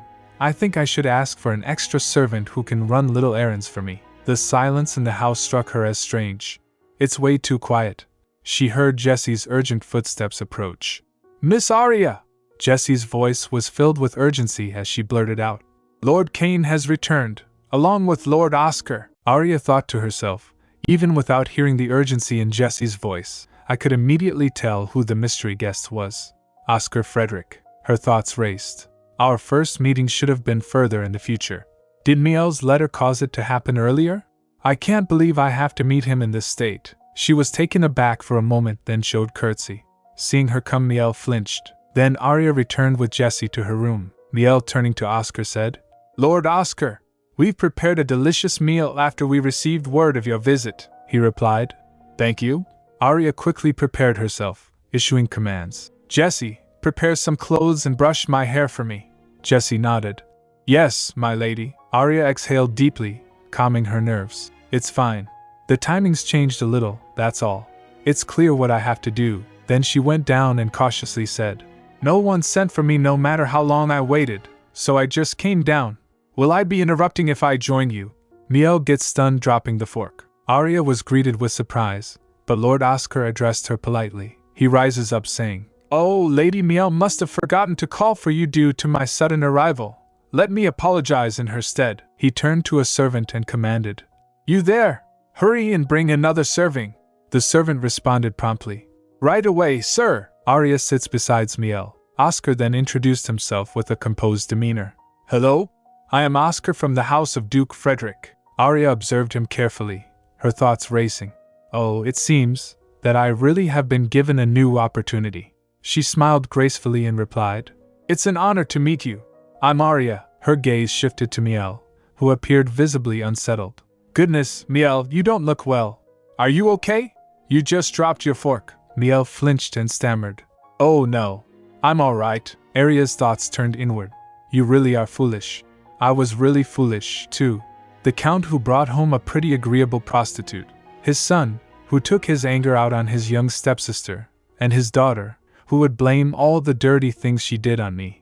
To think that I was eliminated so easily by this evil family. I really was foolish, indeed. Aria broke the silence, addressing Oscar.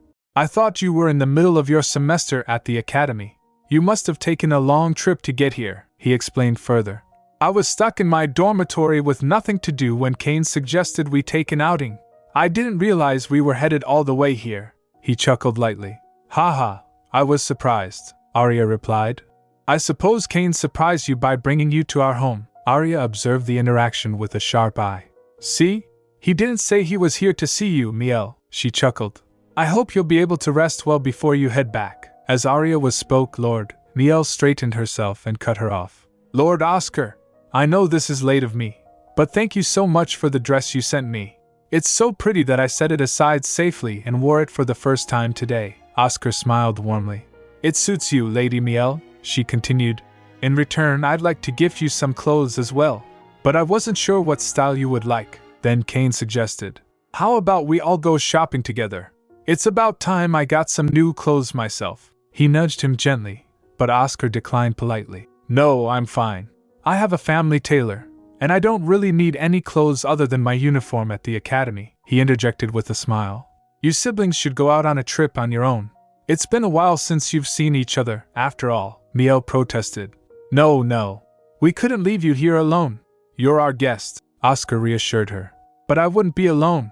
Lady Aria is here. Miel looked startled, but Oscar continued. Since I wouldn't be alone as a guest, it wouldn't be against etiquette. Aria responded modestly. I'm not good at entertaining others, but I will do my best to ensure that you are comfortable, Lord Oscar. Miel trembled in anger upon hearing that, and Kane noticed that. You don't have to worry about me, Lady Aria, Oscar said in a calm voice. I rode here in a carriage all night, so I'm tired. I can simply take an afternoon nap. Miel tried to interject. Then we should also, but Aria quickly regained her composure, cutting her off. Then you should get some rest, Lord Oscar. Since Kane and Miel will be leaving soon, I will ask the servants to prepare a room for you. She rises up from her chair. Oscar nodded graciously, following her. Thank you for your hospitality, Lady Aria. Enjoy your shopping. As he left, Aria felt a rush of excitement. Why, I could dance all day, she thought. Jessie approached her with a question. Miss, what shall I do with this handkerchief? Aria took it from her hands. Give it here. Then you can leave. She recalled how Jessie had held on to the handkerchief at the dining table. But as I expected, it wasn't the right timing. Still, I can't be certain when Miel will give her handkerchief to Oscar. So I'll carry this around with me just in case. Aria watched as Kane and Miel prepared for their outing. She said to herself, oh dear. They could have just said they wanted to stay home, but they're going out in the end. They care so much about saving face as nobles. It seems they can't endure even the slightest bit of embarrassment. Turning her focus inward, Aria decided, I should take this time to study. Well, I can always use their pride to my advantage. She opened a history book and began to read. The forefathers of the noble scum I met at the ball have been put down as heroes. They pillaged cities and murdered people to amass their fortunes. Yet their actions were recorded as a wise way to govern their subjects. She scoffed. As expected of the nobility, they are mindless and only think of lining their own pockets. But then, a pang of self-awareness hit her. Then again, maybe I'm no different. Once my status changed, I spent all that dirty money without a second thought. I am also. Aria closed the book abruptly. I need a change of surroundings. Maybe I should go to that place. Rising from her seat, she decided to visit the indoor garden. Mother neglects this place, but the servants seem to be taking care of it. She said she wanted a refined hobby. She entered the garden and sighed. It's a little hot here. Maybe the air will cool down if I water the plants. Picking up a watering can, she let her mind wander. I let my mind run with useless thoughts. I just need to enjoy what I have now and use it as needed. So why did I ruin my own mood with unpleasant memories? Resolving to shake off the negativity, Aria focused on watering the plants. Right. I'll water the plants over there, and head back in a refreshed state. She climbed up to reach a higher planter. Ugh, I got up here somehow. Her legs wavered, but she steadied herself. But I can't seem to do this very well. Still, I should finish what I've started before leaving. With the sudden movement of her hand, the water from the watering can fell on the person at the door. A sudden noise startled her. "Ack!" she exclaimed, flustered, turning around. "You should at least announce yourself before walking in." "Who on earth?" Her voice trailed off as she saw who it was. "Ack! Lo, Lord Oscar?" she quickly asked. "Are you all right?" She rushed to him. "I'm sorry. I didn't see you coming in." Arya faltered, staggering. She leaned in to wipe his dress. He stopped her, grabbing her arms. "It's all right. At this rate, you'll end up getting water on yourself as well," she replied. "I'll be fine," but Oscar insisted. "But even if you try wiping my clothes like this..." Realizing that her hands were soggy, she gasped, thinking, "Crap, what do I do? I made such a huge mistake," she stammered. I'm really sorry." Her mind raced in tension. If everything is ruined because of such a silly incident. No. Why? Why would you walk around without a servant when you're a guest? She trembled, her voice shaking. "You said you were tired, that you needed a nap." "You can stop apologizing, Lady Arya. It's my fault for wandering around by myself," Oscar said calmly. "Oh, it seems he knows that, at least," Arya sighed, rubbing her temples. "Honestly, this is so exhausting. Lady Arya, you aren't crying, are you?" Oscar asked hesitantly. She gets surprised by his words. "Me? Cry? No, this is because I got frustrated, and my eyes were sore, so..." Arya paused, observing Oscar. "I didn't notice this side of Oscar before. So this is what he's like. He's the type who can't ignore a pitiful person. That must be why he spoke up for me at lunch, too. It's a weakness I didn't know of before," she thought, smirking. "No, of course not," Arya said quickly. "Oh, right. Now that I think about it, I have a handkerchief. I was flustered, so I forgot. Please take this," she said, handing it to Oscar. "I thought I had rotten luck just now, but I can turn this into an opportunity. You should know what it means to accept a handkerchief from a noble's daughter, Oscar. But would you turn mine down in a situation like this?" she wondered, raising her handkerchief. "Good," she thought as Oscar accepted it. He then started wiping himself with the handkerchief. Suddenly he noticed his house seal on handkerchief. "This is," Arya began. "I thought the Frederick house seal was beautiful, so I embroidered this rose as practice. You're the first guest I've welcomed since I came to this house, and you're also a member of House Frederick. I remembered that I made this before, so I took it out. If it can be of use to you now, that would make me happy. Oh, I'm sorry if I upset you by using your seal without permission." "Oh no, not at all," Oscar replied. "A handkerchief from a noble lady is a symbol of romantic interest. If Oscar refuses it, he'll humiliate me greatly. Since he's a member of the great House Frederick, he'll have to act with the manners of the nobility." Lady Arya thought nervously. Oscar asked, "May I really keep this?" Arya grinned for a moment, then replied, "Of course." Then Arya instructed the maid, "Get the bath ready right away so our guests can wash." Then she turned to Oscar. "Do you have a spare change of clothes? We should have robes available for guests," Oscar explained. "Oh, actually, Kane and I came here suddenly, so I did just ask my servant to bring me a fresh change of clothes. I didn't feel comfortable relaxing in my uniform." Upon hearing that, Arya thinks, so that's why he was roaming around without a servant, Oscar added. "Thank you. I'm sorry for causing you more trouble," Arya replied. "Not at all. Please rest well." "You too, Lady Arya," Oscar replied, leaving the room. As he walked, he recalled her worried face and thinks, I can just send her a gift in return and leave it at that. Later at the dining table, Oscar asked Kane, "Did you find some nice clothes?" "More or less," came the reply. "More importantly, I have a present for you." "For me?" he asked. "It seemed like you would need to replace your pen nib soon," Oscar said while showing the gift. Oscar sighed, then replied, "Thank you, Lady Miel." As he bowed slightly, Miel quickly replied, "And not at all. I was told that you needed them, so I thought they would be a good return gift." Miel stammered. "Hey, those are from me," Kane interjected. Oscar replied, "I know you just passed it on for her. This isn't the first time." "Thank you for thinking of me, Lady Miel," she said again. "Why, you're welcome." Hearing the conversation, Arya thinks, are things always this way with the three of them? It's hard for me to get a word in. Let's see. Should I bring up the handkerchief and ruin the atmosphere? No, I shouldn't. If they think I have indecent intentions towards Oscar, it'll be a problem. I'll do what I can for now. She wondered, thinking back to lunchtime, did my looks work on him? Or would the pitiful facade work better? She groaned inwardly. Are you all right, Lady Arya? Perhaps you're feeling unwell, Lord Oscar asked, concerned. She thought. So it's the latter. I'm fine. I'm sorry for making you worry, Lord Oscar, she said softly. She coughed lightly. She added, I don't want to interrupt your mealtime, so I shall focus more on the food, Oscar replied. If you're not feeling well, please say so. You could be coming down with a cold, he insisted. I'm all right, she reassured him. Suddenly Miel forks fell on the ground. Arya said quickly, Oh dear. Would you get Miel a new fork? Yes, Lady Arya, came the prompt reply from maid. Miel clenched her hands tightly. After that Oscar gets ready to leave. While leaving he said, Then I shall be off. Thank you for your hospitality. Later Countess came rushing back to the manor. She burst open the door shouting, Arya, Arya, Arya! I heard Oscar came to visit. Yes, he visited over the weekend and left, Arya replied, maintaining her composure. Where were you, mother? I went to a neighboring country to do some shopping, her mother replied, holding up her purchases. Then she asked, No. More importantly, what was Oscar like? He wasn't all that interesting, Arya responded calmly. Really? It was a good opportunity. That's unfortunate. Why couldn't he have come when I was around? Her mother lamented. Don't be so disappointed, mother, Arya said in her mind with a slight smile.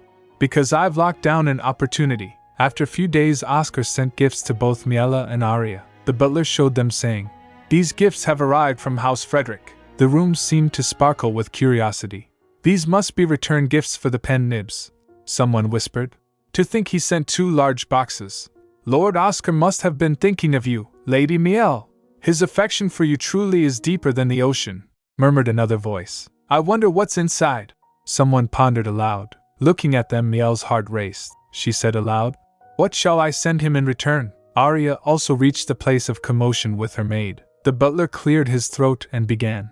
There is a message from Lord Oscar Frederick. Of the 2 boxes, the one with the red ribbon should be given to Lady Miel, and the one with the blue ribbon should be given to Lady Arya. Miel's face went from pleased to displeased in a matter of second. She looked towards Arya, who also reached there. Goodness, you must have been a good host to Lord Oscar, Arya, Countess said, her voice filled with admiration. If so, that's a relief, Arya added with a smile. But this gift is probably a response to the handkerchief he received from me. A hint of shyness crept onto her face. A handkerchief? Lord Oscar accepted a handkerchief from Lady Arya? The murmurs grew louder. Then the Countess asked, Were there any letters? The butler muttered, pulling them out. Oh, here they are. There were 2 letters for both of them. Then someone muttered, I was wondering why there were 2 letters. Miel gets more anxious. What does it say, Arya? Her mother asked, leaning in with curiosity. I'm curious what Lord Oscar was thinking as he prepared this gift for you. Will you read the letter out loud? I doubt he would have written anything out of the ordinary in my letter, Arya replied, attempting to deflect. Wouldn't it be more interesting to read Miel's letter instead? Oh my, whatever do you mean? Miel asked, turning toward her. If we're talking about the correct order, it would make sense for you to go first as you're the oldest, Arya. Nonsense. We never cared about that between the 2 of us, Arya said with a laugh. There are talks of marriage between you and Lord Oscar, Miel. I'm sure everyone would be more interested in the contents of your passionate love letter. Ha ha ha. Miel clenched the letter nervously. She said, Then I'll read mine out loud first. You can read yours afterward, Arya. Arya laughed. Miel is acting all serious because of your silly joke, mother, she continued while walking. Reading Lord Oscar's letter out loud in front of so many people would be a discourteous thing to do, so let's not. Okay? As she prepared to leave, her curiosity about the presents got the better of her. She turned to the maid beside Miel and said, You there? Please open the boxes for us, she commanded. The servant replied, Oh yes, miss. Arya couldn't help but notice a sharp glare from behind Miel. It was from her maid. Arya thinks in her mind, She's Miel's personal servant. What was her name? Emma, was it? Arya pondered. Gosh, how pretty, Countess exclaimed as the box was opened. She lifts the dress up and said to Arya, Since it's a gift, how about you try it on? If I don't hurry, I'll be late, Arya said dismissively. I will just wear the hairpin. I'll be off then. She picked up the pin and put it on. I'm sad that I won't get to see you open your gift, Miel, Arya said with a soft smile as she left. Miel crumpled the letter in her hand as Arya left. Then Arya left in a carriage with her maid Jessie. She reads the letter that Oscar sent. It was as it is. This is a thank you for the handkerchief you lent me at the indoor garden. I hope you will accept it as a symbol of my gratitude. Oscar Frederick. It's concise, Arya thought. Well, I expected as much. If I had read this letter out loud, the misunderstanding would have been resolved. I have to cause as many misunderstandings as possible. She mused with a slight chuckle. I must have looked quite shabby if he sent me a dress as a thank you gift, Arya thought to herself. I didn't expect things to work out so well, but thanks to that, I was able to spark a bigger reaction than I anticipated. Then she asked her maid. A ring, a necklace, a brooch, what would be good? Jessie asked. Pardon? Arya said. On our way back, take me to the biggest and most expensive jewelry store in the capital. The rattling of the carriage was quite loud. It continuously rattled as to there is something wrong with it, the sound of rattling footsteps accompanying them. Yes, Miss Arya, her servant replied. Arya noticed the reaction of Jessie. It was odd. She looked at her and thinks, oh, I see. She thinks I'm going to pursue an extravagant lifestyle and spend all my money like I did before. She mused. She then nonchalantly said, but will the money I have on me be enough? If I'm to give Lord Oscar a thank you gift, I can't just give him any old item, right? Since I've suddenly received such a lavish gift from him. Yes, that's true, Jessie admitted. I only thought ahead to Lady Sarah's tea party today, so I didn't bring much money. But with identification papers, you should be fine. That's good then, Arya said with relief. We can't just send any old gift to House Frederick, or shame would befall the Rosen name, she thinks. I'm no longer the indulgent and stupid villainess you thought I was, Jessie. Poor Miel tries desperately to hide her rotten insides from the world, so I'm here to rescue her from her life of lies, as her true savior. Later at the tea party with Miss Sarah and other ladies. Gosh, that hairpin is so beautiful. What a lovely gold rose. Someone squealed in delight. Thank you, Arya replied with a laugh. Here, I embroidered these handkerchiefs with your family seals. She presented them with handkerchiefs. Goodness, you've prepared such wonderful gifts again, someone exclaimed. Another added, I told my family about you, Lady Arya, and they said they would like to invite you to our home. Really? That would be lovely, Arya said with a smile. She thinks in her mind. It seems everyone went home and said nice things about me. How kind of them. At the end, as she walked away, Arya reflected on the gathering. It was fun, but this really is a useless gathering. I can't not come because of my relationship with Sarah, but these other girls aren't worth making connections with. It's annoying, she thought, trudging along. Suddenly, she stopped. Huh! Wait, who are you? She asked, noticing someone unfamiliar. The groom stammered, flustered. You aren't the same groom as before, Arya observed. He suddenly came down with a stomach bug, so I had to take his place. The man explained nervously. What? A sick man managed to get all the way to the manor to change shifts with you? Arya questioned, her tone sharp. And no, that wasn't it. He came back to eat lunch and got a stomachache, so I came. The man stammered, sweating. You're saying he went home without my permission? He would have just packed his lunch to bring here from the start, Arya said, her suspicion growing. I am not really sure. I'm just... The man trailed off. Check his face, Arya ordered. Yes, miss, her guard replied. His name is Elect. He has worked for House Rosent for over 30 years. He's almost at the age of retirement. I see. So I know his identity, Arya said, stepping closer. But why didn't you report to me first? Were you going to keep quiet until I noticed for myself? And no. It's just... The man stammered again. Arya complained. Do none of you see me as your master? If I just continued on without knowing, she thought. If I hadn't realized something was off, things might have ended for me, right then and there. Her mind filled with frustration. I already made that mistake before. I was misled by the servants that Miel had ordered to manipulate me into doing foolish things. If Miel were to try and hurt me, she'd be able to do it. She could have useless guards assigned to me, and put me in danger, Arya thought, her mind racing. Miel, you're really a villainess who doesn't fall short of my expectations. This is different from the petty little ways she'd harassed me in the past. I've been growing smarter more quickly this time around, but you are also showing your true colors earlier. Arya concluded, her thoughts focused on Miel. Then she commanded the groom. You can head back to the manor with the carriage for now. I'll figure out a way to get home. The servant flinched. I understand, he replied hesitantly and left. As the carriage rattled away, Arya noticed his expression worsened after being sent home alone. The carriage itself had been rattling so much it was almost as if a screw was missing somewhere. Arya thought, well, thanks to that, my suspicions have solidified. Turning to another guard, she ordered, you go get a carriage.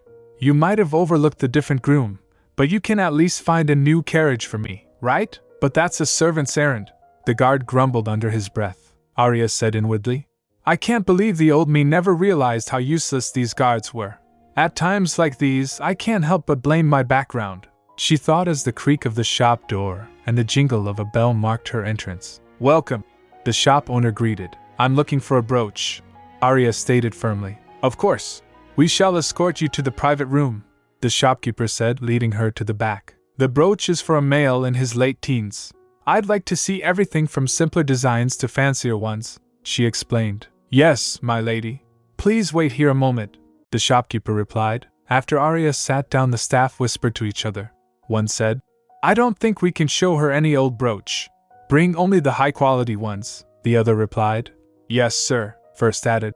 They say you can tell how rich a noble is from the face of the servant who holds their money for them. If the noble is wealthy, their servant stays calm even when their master asks to look at items without designating a price range. She isn't just any average noble. When the shopkeeper returned, he presented the finest collection of brooches, saying, Thank you for your patience. We've brought out the finest of our brooches. I hope they're to your liking. Arya examined the jewelry, impressed by the quality. This is some nice jewelry. They're high quality, even compared to the jewelry I saw in my social circles, she thought. Come here for a second, Arya instructed one of the shop staff. The person I'm gifting the brooch to mainly wears black clothing.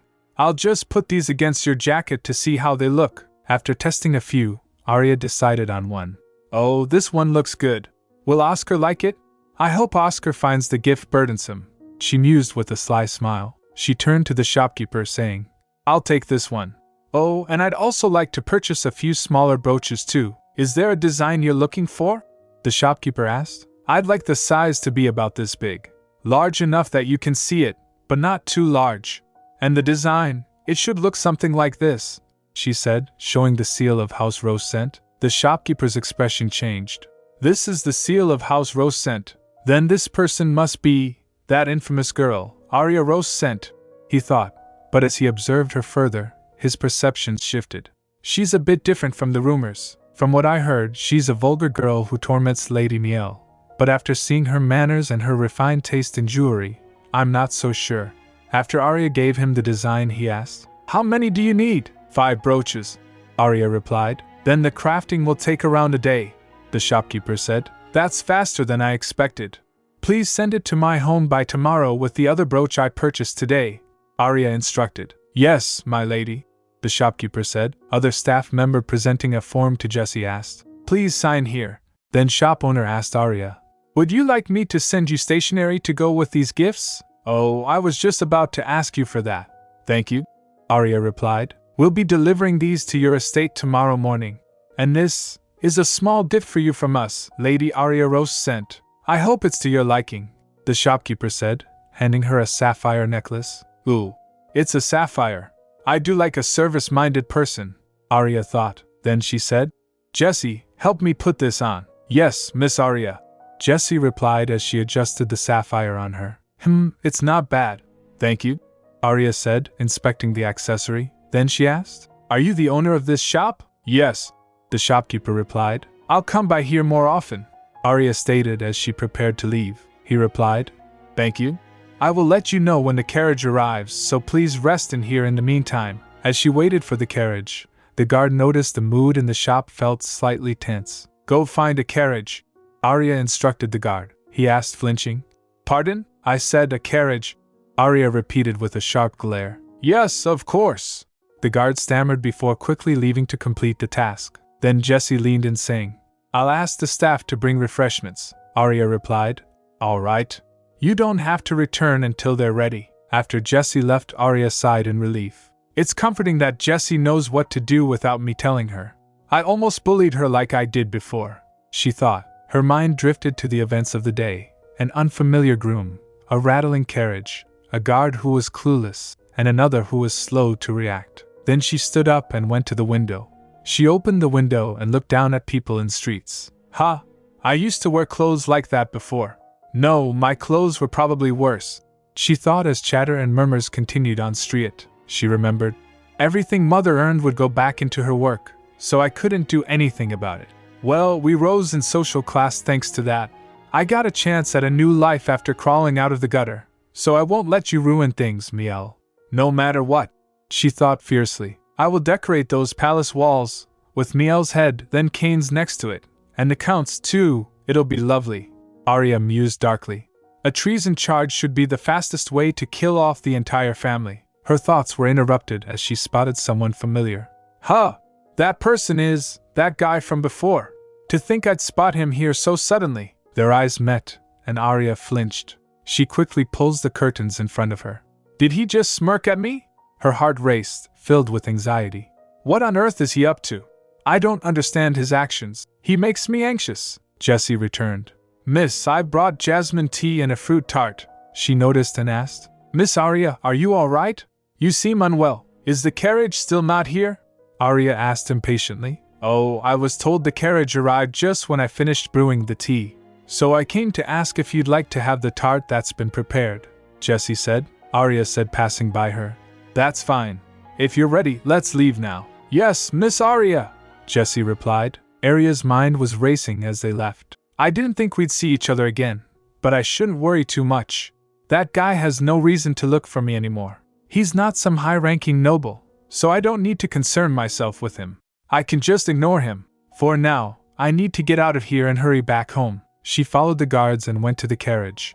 As she was about to get on carriage, she smiles, thinking, I must have been too nervous. Oddly enough, there were a lot of bad things that happened today, so I was on edge. Her thoughts were interrupted as something rushed to her with flowers. What's that? She exclaimed. The guards protected her. A bouquet of flowers fell on ground. Then the mysterious blue-eyed person picked up the bouquet, saying, Oh dear, I'm afraid my present for you has gotten a little dirty. My timing must have been bad. A familiar voice said, smiling. Really, it's a pleasure to see you again, Miss Rosent, he said, her luck seemingly taking another turn for the worse. She thought helplessly. Why is my luck so bad today? How dare you? Arya exclaimed, her voice filled with irritation. This is a small token of my appreciation for the information you gave me before, the man explained. Thanks to your advice, my lady, I was able to avoid financial loss. Advice? Financial loss? What's this guy talking about? Arya thought, puzzled. She said, I don't know.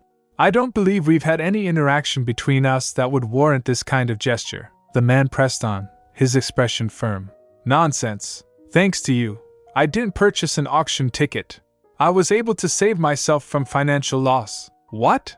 Arya thought, scanning his demeanor. So he really is a poor noble who came to the city to get rich. But if that's the case, then why did he seem so menacing? The man held out the bouquet. So please accept these tulips. They have the blessing of the kingdom, he offered politely. Murmurs rose around them as he continued. This is a small gift I prepared, in the hopes that your future will be full of luck and happiness. Arya observed him closely. He's being polite and mild-mannered, unlike last time. What's going on? That irks me even more, she thought.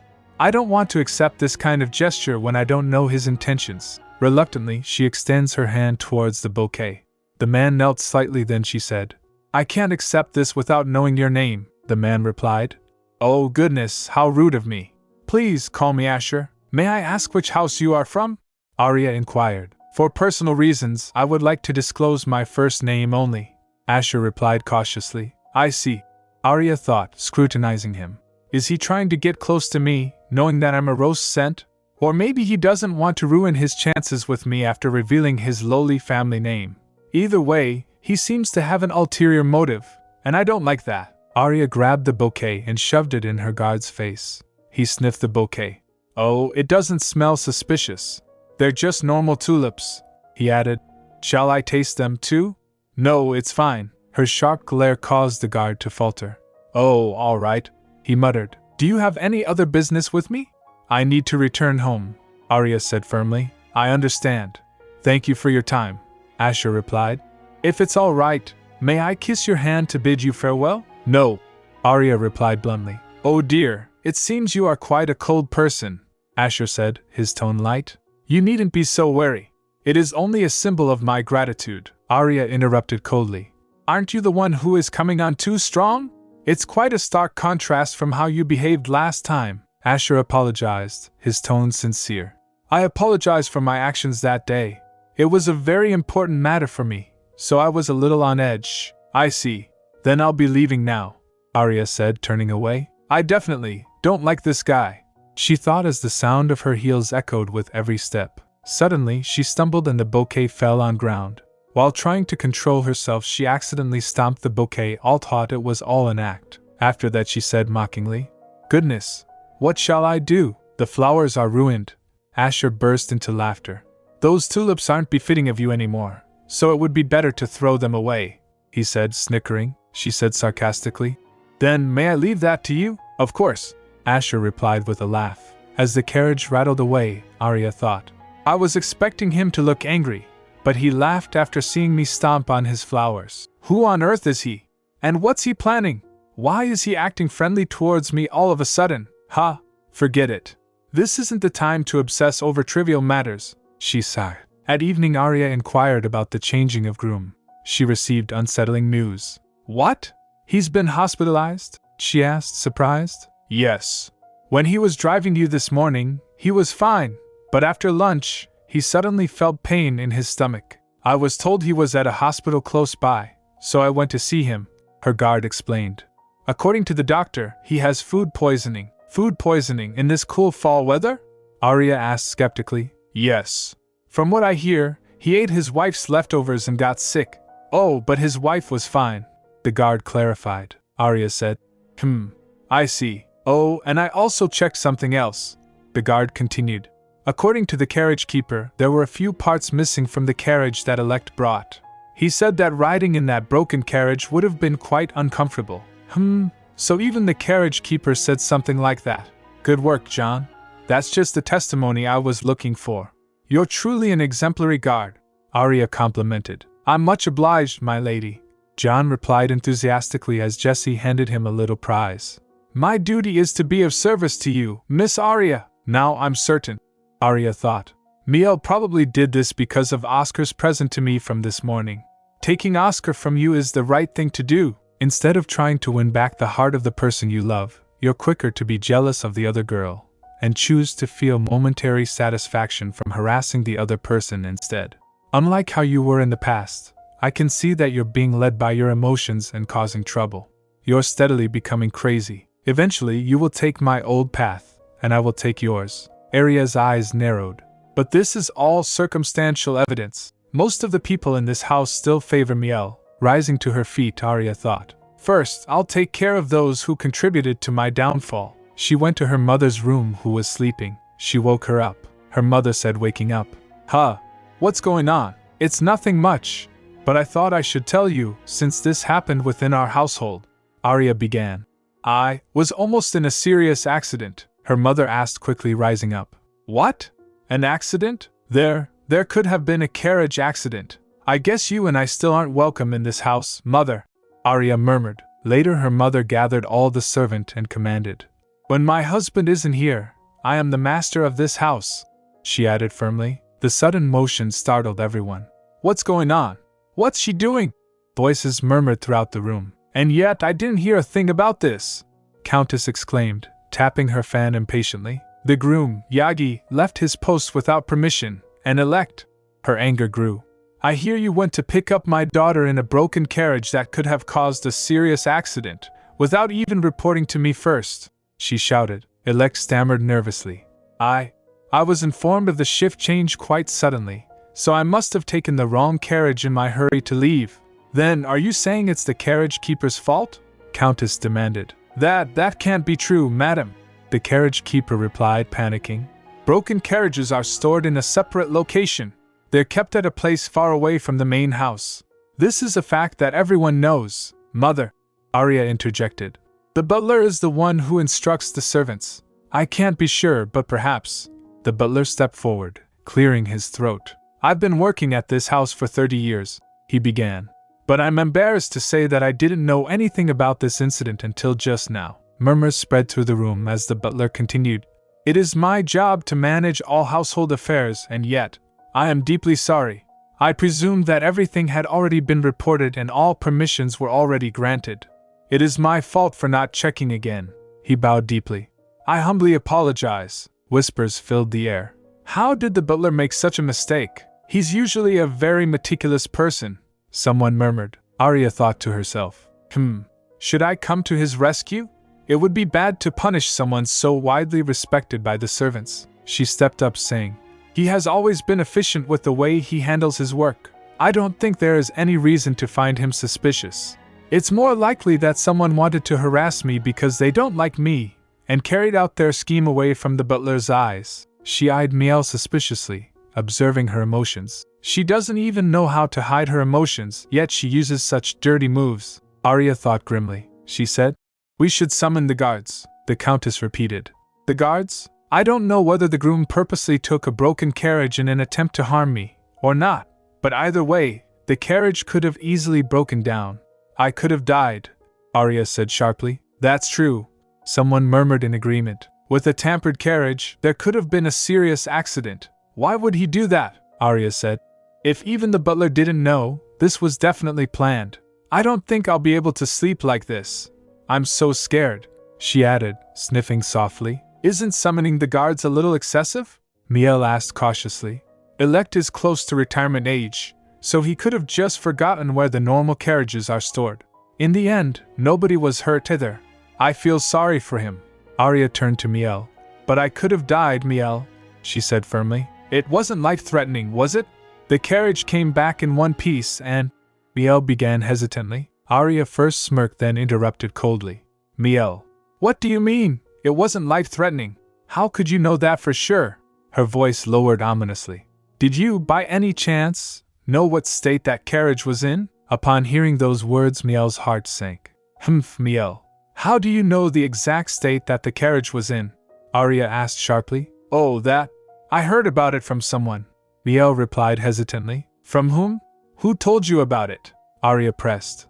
That's… Miel stammered, flustered, then her personal maid whispered something to her. Then she replied. I was talking about the result, Arya. The result? Arya questioned. Miel continued. Yes. In the end, you didn't get hurt. So it can't have been that serious, Arya said firmly. Yes, Miel. I see what you mean. But it could simply be that I was lucky. If a wheel had dislodged, the carriage would have tumbled across the road, and I wouldn't be here right now. That's true, but that's just hypothetical, Miel replied nervously. Oh, if something like that had happened to you, Miel, Arya exclaimed, clenching her fists. If I'd heard that you rode home in that broken carriage, even if you stood before me unharmed, I'd be so afraid that you might get in an accident like that in the future. That your next carriage might break down. I'd worry about it every time you went out. Oh, I'd be so… Arya paused, her emotions overwhelming her. She dashed to her mother's embrace. She then said, I don't want to imagine such a terrible thing happening. I'm sorry. Perhaps I'm worrying too much. But just thinking about it makes my blood curdle. What happened to me was scary, but it thankfully ended without turning into a tragic accident. Right, Miel? Yes, Miel replied quietly. Then I think we can ask Mother to make a fair and wise decision on the matter. Don't you agree? Arya said, her tone steady. She thinks in her mind. Of course, Mother will take my side. Go ahead and answer me, Miel, Arya said in her mind, smirking. Your poor old servant is trembling over there. Now cast away the man who only did as you ordered. Show him just how rotten and powerless you are. I suppose you're right, Miel said, her voice dropping. Gosh, poor Elect, someone murmured. Should we call the physician? Another whispered. What should we do? Voices murmured throughout the room. Later at the dining table. Where's Miel? Someone asked. She isn't feeling well, so she said she will eat in her room, came the reply. All right. Miel keeps eating in her room as of late. I worry for her health, Arya said with a sigh. She thinks in her mind. Well, I'm sure just the sight of my face would make her sick. She's been in a bad mood for a while, but she probably feels especially terrible today. Then her mother said, yawning. It would be nice to see her face when I announce my decision later. Then Arya asked, Did you sleep well, mother? Countess replied, I did. Arya thinks to herself, even if the likes of you try to mess with me, I have 10 more years of experience going around the social circles. Though I was stupid and got beheaded in my previous life, none of that matters anymore. Arya hummed while eating. Then the butler came and informed, Miss Arya, someone is here from the jeweler's. I've told him to wait at the front door. The butler was smiling. Oh? Arya smiled looking at the butler. She thinks, his attitude towards me changed this much, just because I defended him yesterday. I had a hard life before simply because I couldn't handle things like this, she said. It seems my return gift for Lord Oscar has arrived. Oh my. Go and fetch it then. Though it's about time for the servants to gather, her mother said. Yes, mother. I won't be long, Arya replied. She greeted the jeweler. Hello? Please check the state of the items you have ordered, he said. It's perfect, thank you, Arya replied. She observed looking at them. There was no need to make these so well, but it feels like they've put in effort, which is nice. There is a letter inside from the owner, thanking you for your purchase. The jeweler added, Send him my thanks as well, Arya instructed. Good. Yesterday was exhausting, but I think today will be a wonderful day, Arya thought. A few moments later her mother announced to the servant, After a night of careful deliberation, I have come to a decision. The groom-elect is fired from his position at House Rosent. Gasps and murmurs spread through the room. Countess continued, And Yagi, who left his post without permission, will be demoted from groom to stable cleaner. What? That senior servant will clean the stables? Wow. Then does that mean we're his seniors now? Can we boss him around? Someone exclaimed. You scoundrels! You haven't even been working here that long! Yagi shouted angrily. To think they're assigning him petty work that's normally given to younger newcomers. Someone murmured. Miel staggered upon the announcement. She said, I'm not feeling well, so I'll head upstairs. Miss Miel is white as a sheet. She must have been worried all night, like Miss Arya mentioned yesterday. Someone whispered. Miel! Go on up then. You've been looking pale since last night. You should rest, Arya said gently. I'm sorry you had to worry over me. But thank you. Oh no, Arya. It's something I should be concerned about, Miel added. Then if you'll excuse me, she said, heading upstairs. One moment, Miel! Arya called out, causing Miel to jolt in surprise. Jessie, will you bring me the necklace that came from the jeweler's earlier? Arya asked. Yes, miss, Jessie replied. It might be a bit odd to give you this right now, but I noticed you've been unwell lately, Miel. You're always taking your meals in your room, so I never get to see you. And since you're still ill, I'm not sure when I'll be able to see you next, Arya said, stepping closer. Jessie handed Niels's maid a box. The maid looks towards the head maid and she nods. Arya said, Open it. It's a present from me. Goodness! The maid exclaimed as the necklace sparkled brightly. Arya said warmly, I borrowed your dress a while ago, and I still haven't thanked you properly. I'd be grateful if you could accept this as a symbol of my appreciation. Wow, someone whispered. She got her such a luxurious necklace for something like that. Maybe Miss Arya is just generous, another murmured. Do you not like it? Arya asked. Oh, of course I do. Thank you, Arya, Miel replied. Really? That's a relief, Arya said with a smile. She laughed inside. Haha, the fact that I'm repaying you like this for borrowing your dress must make your insides boil. Arya snatches the necklace from the maid and asked, Would you like to try it on? I was worried whether it would suit you. Sure, Miel replied hesitantly. Then Arya puts it on Miel with her own hands. It looks lovely on you, Miss Miel, Miel's maid exclaimed. Ha! It's nice to see you two get along, her mother said. Well then, I'll be off. I need to get ready for my afternoon outing, Arya said to her mother. Thank you for your effort, mother. I'm grateful that you took the time to come to a good decision. It's my job as the mistress of the house, her mother replied with a wave. Arya said in her mind. You just leave everything to the butler, though. You don't really do anything, Arya teased with a laugh. Chatter filled the room as the servants returned to their posts. Arya watched them, her thoughts drifting. She's my mother, but she really is nonchalant, she mused. It would be great if the groom slits Miel's throat in revenge, but things won't sort themselves out that easily. Miel's servants will be taking care of her. What happened this time wasn't a big deal. so I should wrap things up here and wait for the next opportunity. Her mind shifted to something she had noticed earlier. That head maid. Emma, was it? She sticks by Miel's side like a nanny. It seems like she's the brain behind Miel's actions. Miel becomes a villainess with a black heart later on. But for now, she's just a timid 13-year-old child. What happened with the carriage might have partly been that maid's doing. I should look into Emma. Arya considered her options. Should I use that servant with the freckles?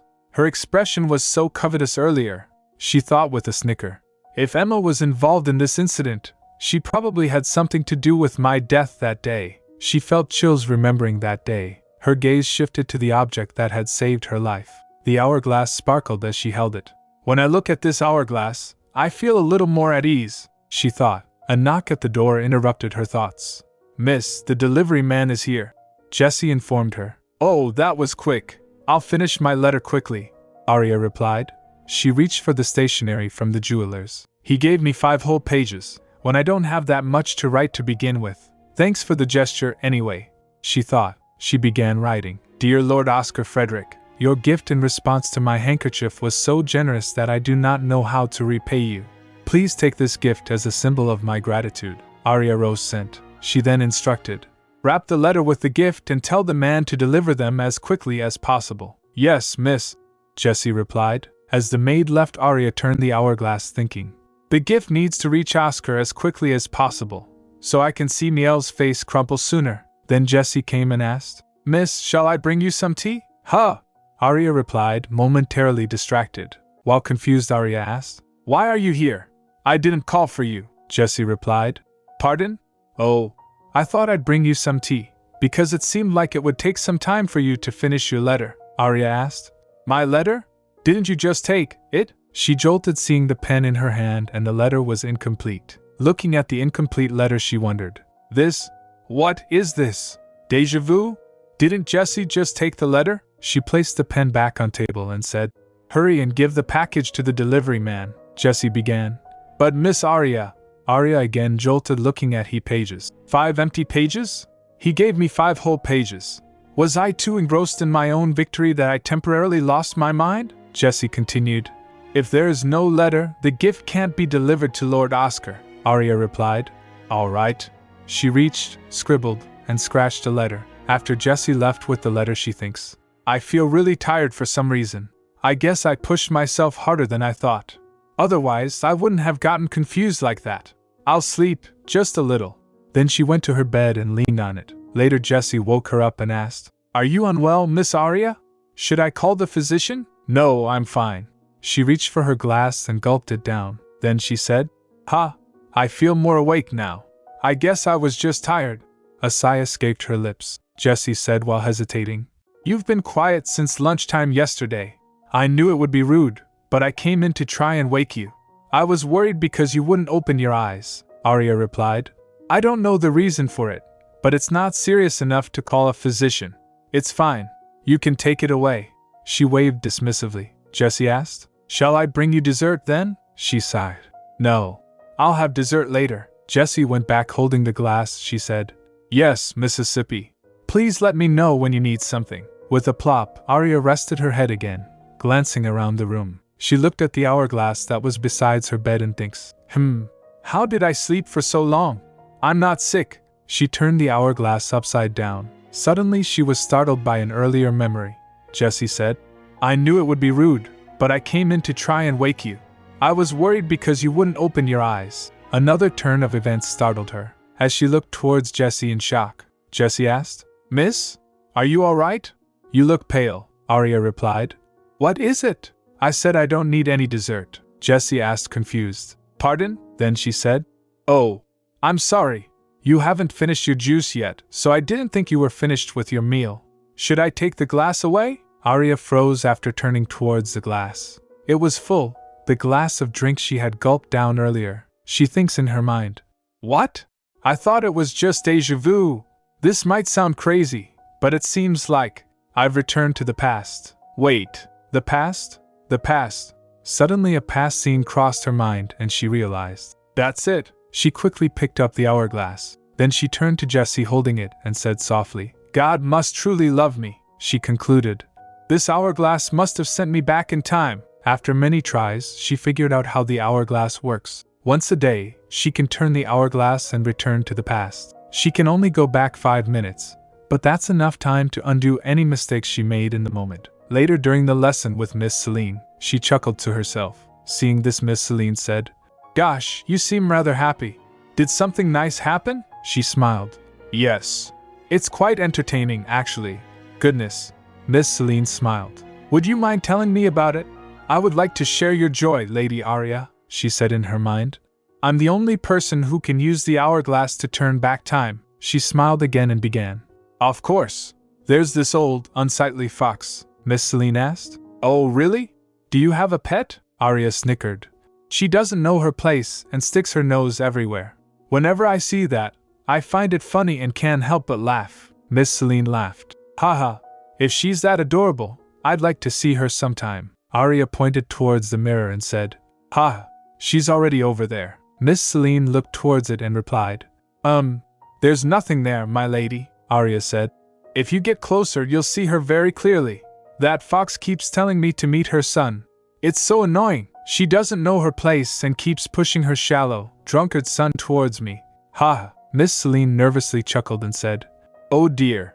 It's unfortunate that someone is upsetting a kind and sweet person like you, my lady. Who is she?" Aria also chuckled and said, "Right, I'm not sure whether she knows that it's her or whether she doesn't care to find out. Either way, the way she struggles for my approval is rather pathetic." Miss Celine felt chills hearing that. Then Aria thought, "I'll stop this right here.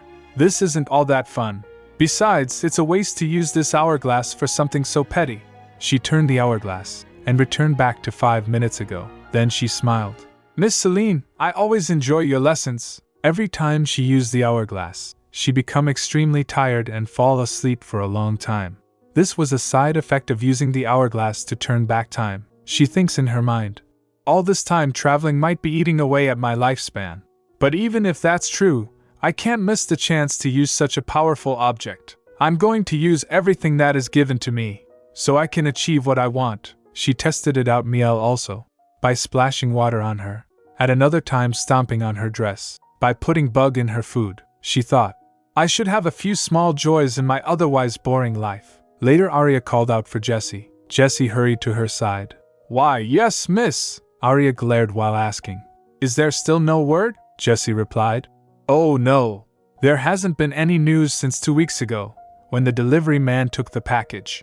I'll head downstairs and wait at the door, just in case." Jessie dashed off. Aria recalled her conversation with John. He knelt and said, "I'm sorry. I tried my best to return with a letter, but Lord Oscar must have been busy because it's exam week at the academy. He did take the package, but he didn't give me a reply to your letter, Miss Aria. It's fine." She nodded. "You worked hard today, so you can rest until tomorrow." John teared up. "Really? Thank you, miss." She smiled softly. "What's important is that Oscar got the package. If he'd found out what was inside the package from the letter, he might have declined it. It's better this way. I'll slowly develop my friendship with Oscar and get closer to him. If I need to, I can even use the hourglass to steal his heart. I hope he answers my letter quickly. I'll feel anxious without a reply." Later Jessie burst into the room. "Miss, a letter from Lord Oscar has arrived." "A letter?" A loud crash followed. She trembled as she read. "Dear Lady Aria Rose sent, thank you for your return gift. There is something I'd like to discuss with you in person. I would be grateful if you could reply with a date and time when you will be available. Oscar Frederick." She thought to herself, It's very to the point. Well, that's also how I wrote my letter to him. From what he wrote, it doesn't seem like he intends to return the present. Since he has Miel to consider, he's probably going to ask that we stop our exchange here. But I can't let that happen." She turned to Jessie. Jessie jolted. "Yes, Miss Aria," she said. "Bring some stationery and a pen. I must send a reply at once." She grabbed her tools and began writing. Looking at her, Jessie thinks in her mind, "For now, I'm the only one who knows that the letter is from Lord Oscar. But won't Miss Miel find out soon, too? Well, Miss Miel is kind and wise, so I doubt anything bad will happen." Aria stamped the letter and said to Jessie, "Right, here you go. Send this to Lord Oscar." She raised the letter. "Please do it as quickly as you can," Jessie replied while receiving it. "Yes, miss." As she glanced at the letter, an unsettling feeling struck her. For some reason, I feel anxious. The next day, Arya ordered lots of desserts and ate all of them unmannily. Jessie was shocked to see her this side of her. Then she turned the hourglass and returned back in time. She said to Jessie to share the desserts between the servants. Jessie get surprised, she asked. What? You want us to have all of these? Arya replied. Yes. You can pick what you want to eat first, then give the rest to the other servants. As she pushed the serving cart, she said, Oh, I thought you would be having the desserts, so I prepared high-quality ones. These are too lavish for us servants to eat, Eris explained. I thought you'd buy any old dessert if I told you the truth, so I pretended they were for me. There was that incident with the groom recently, so the servants must feel unsettled. I hope this might cheer them up, she laughed to herself. Besides, I ate so many desserts 5 minutes ago. Even their smell makes me want to retch. Feeling touched by it, Jessie replied. Oh, Miss Arya, Arya thinks. If I turn back time, I can eat whatever I like to my heart's content without getting full. Isn't that the best? Then a thought crossed her mind, so Jessie continued. Oh, right. Miss Arya, while I was out to buy the desserts, I stopped by the bookstore to pick up the book you ordered. Arya gets happy. Really? I guess it arrived faster than I expected. She flipped through the pages. A groan escaped her lips as she flipped again. Good. This isn't too difficult for me to read. I'm sure I can manage to get through it, she reflected. The books on economics that we already had at home are old. The language is dated, so I couldn't make sense of them no matter how hard I tried. So I ordered a book on basic economics that was written for younger nobles, and it seems like it's just right for me. Surviving in an economic society. What is economics? If I was going to change my fate and return to the past anyway, it would have been nice if I'd been reborn as a man. For male nobles, graduating from the academy is compulsory. But there aren't even any schools for girls. So even if I keep complaining like this, nothing will change, she recalled. When I spoke to the Count last time, I could pass off information about the princess buying furs as rumors that I heard from elsewhere. But normally, whether he trusts new information or not would depend on who's relaying it to him. She imagined that her father wouldn't believe her. Instead, if someone else told him the same information, he would easily believe. She groaned, thinking, I can't change my gender, so at the very least, I need better knowledge of politics, economics, and history if I'm to convince the Count to take my advice.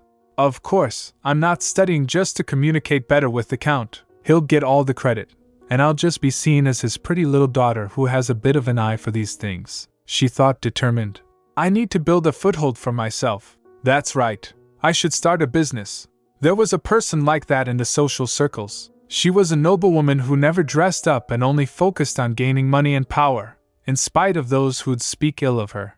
I remember mocking her as well. Back then, I thought that being born beautiful was enough, and that there was nothing more I could ask for as a woman. But in the end, having a pretty face is poison. Because everyone coddled me, I had a poor grasp of reality. I can't repeat the same mistakes in this life, so I'll work on gaining more knowledge, she said inwardly. Capital. Having capital is the answer. My wealth, my own assets. Money is power, and I must study to achieve both. Then Jessie interrupted her thoughts. Miss, she replied. Yes? Jessie continued. I'm sorry to disturb you when you're reading, but I have something to ask you, she said. Go on, Jessie added. Is it really all right to hold a small birthday party for you? I think we could prepare for a bigger party, like last year's. She recalled her last year's lavish birthday party, where people criticized her. She felt embarrassed thinking about it. She sighed. It's fine. This year, I just want to invite the ladies I know and have a quiet lunch. Just prepare some food that the ladies will like some nice desserts, Jessie replied. Yes, Miss Arya. But if you want a bigger party, please tell me anytime. I'll prepare one immediately. Jessie eagerly clenches her fists saying that, she replied. No, I said I don't need one. I appreciate your sentiment. If that's all, you may be excused, she reflected. Miel's birthday is right after mine. If people criticize me again like last year, all my previous efforts will have been for nothing. Once I've secured a higher status, I'll have to hold such frivolous parties as a formality, whether I want to or not.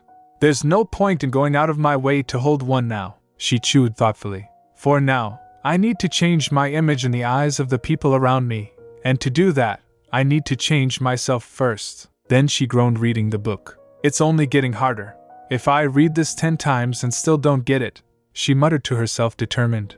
No, I can do this. I'll just read it 100 times. You've got this, Arya, she encouraged herself. Later, Miss Sarah came to the manor. Arya was happy to see Sarah. She jumped with joy after Sarah came to the party. Miss Sarah! Miss Sarah! Arya exclaimed and hugged her.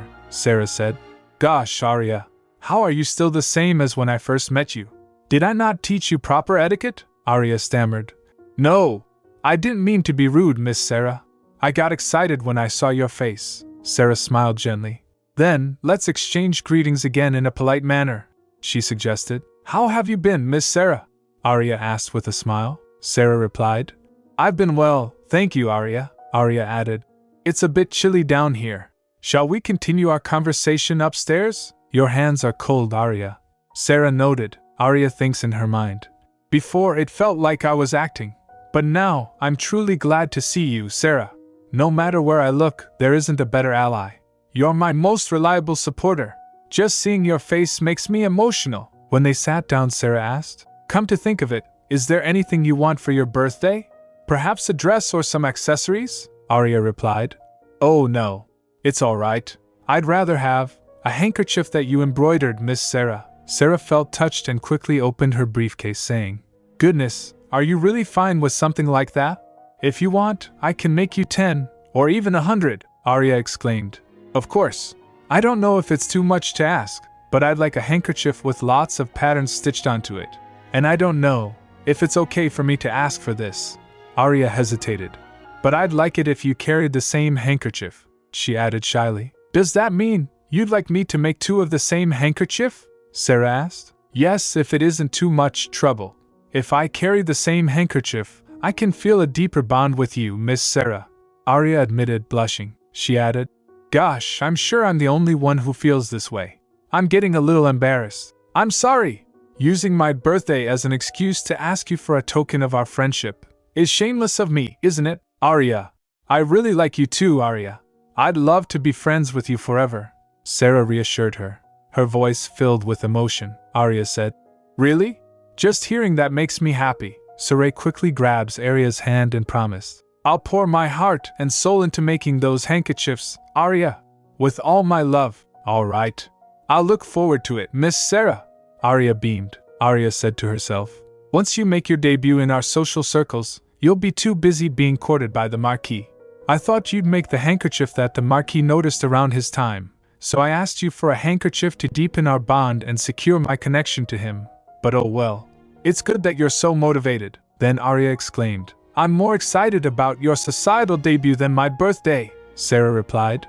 My societal debut? I don't really look forward to it, Arya asked. How come? It will probably be so exciting.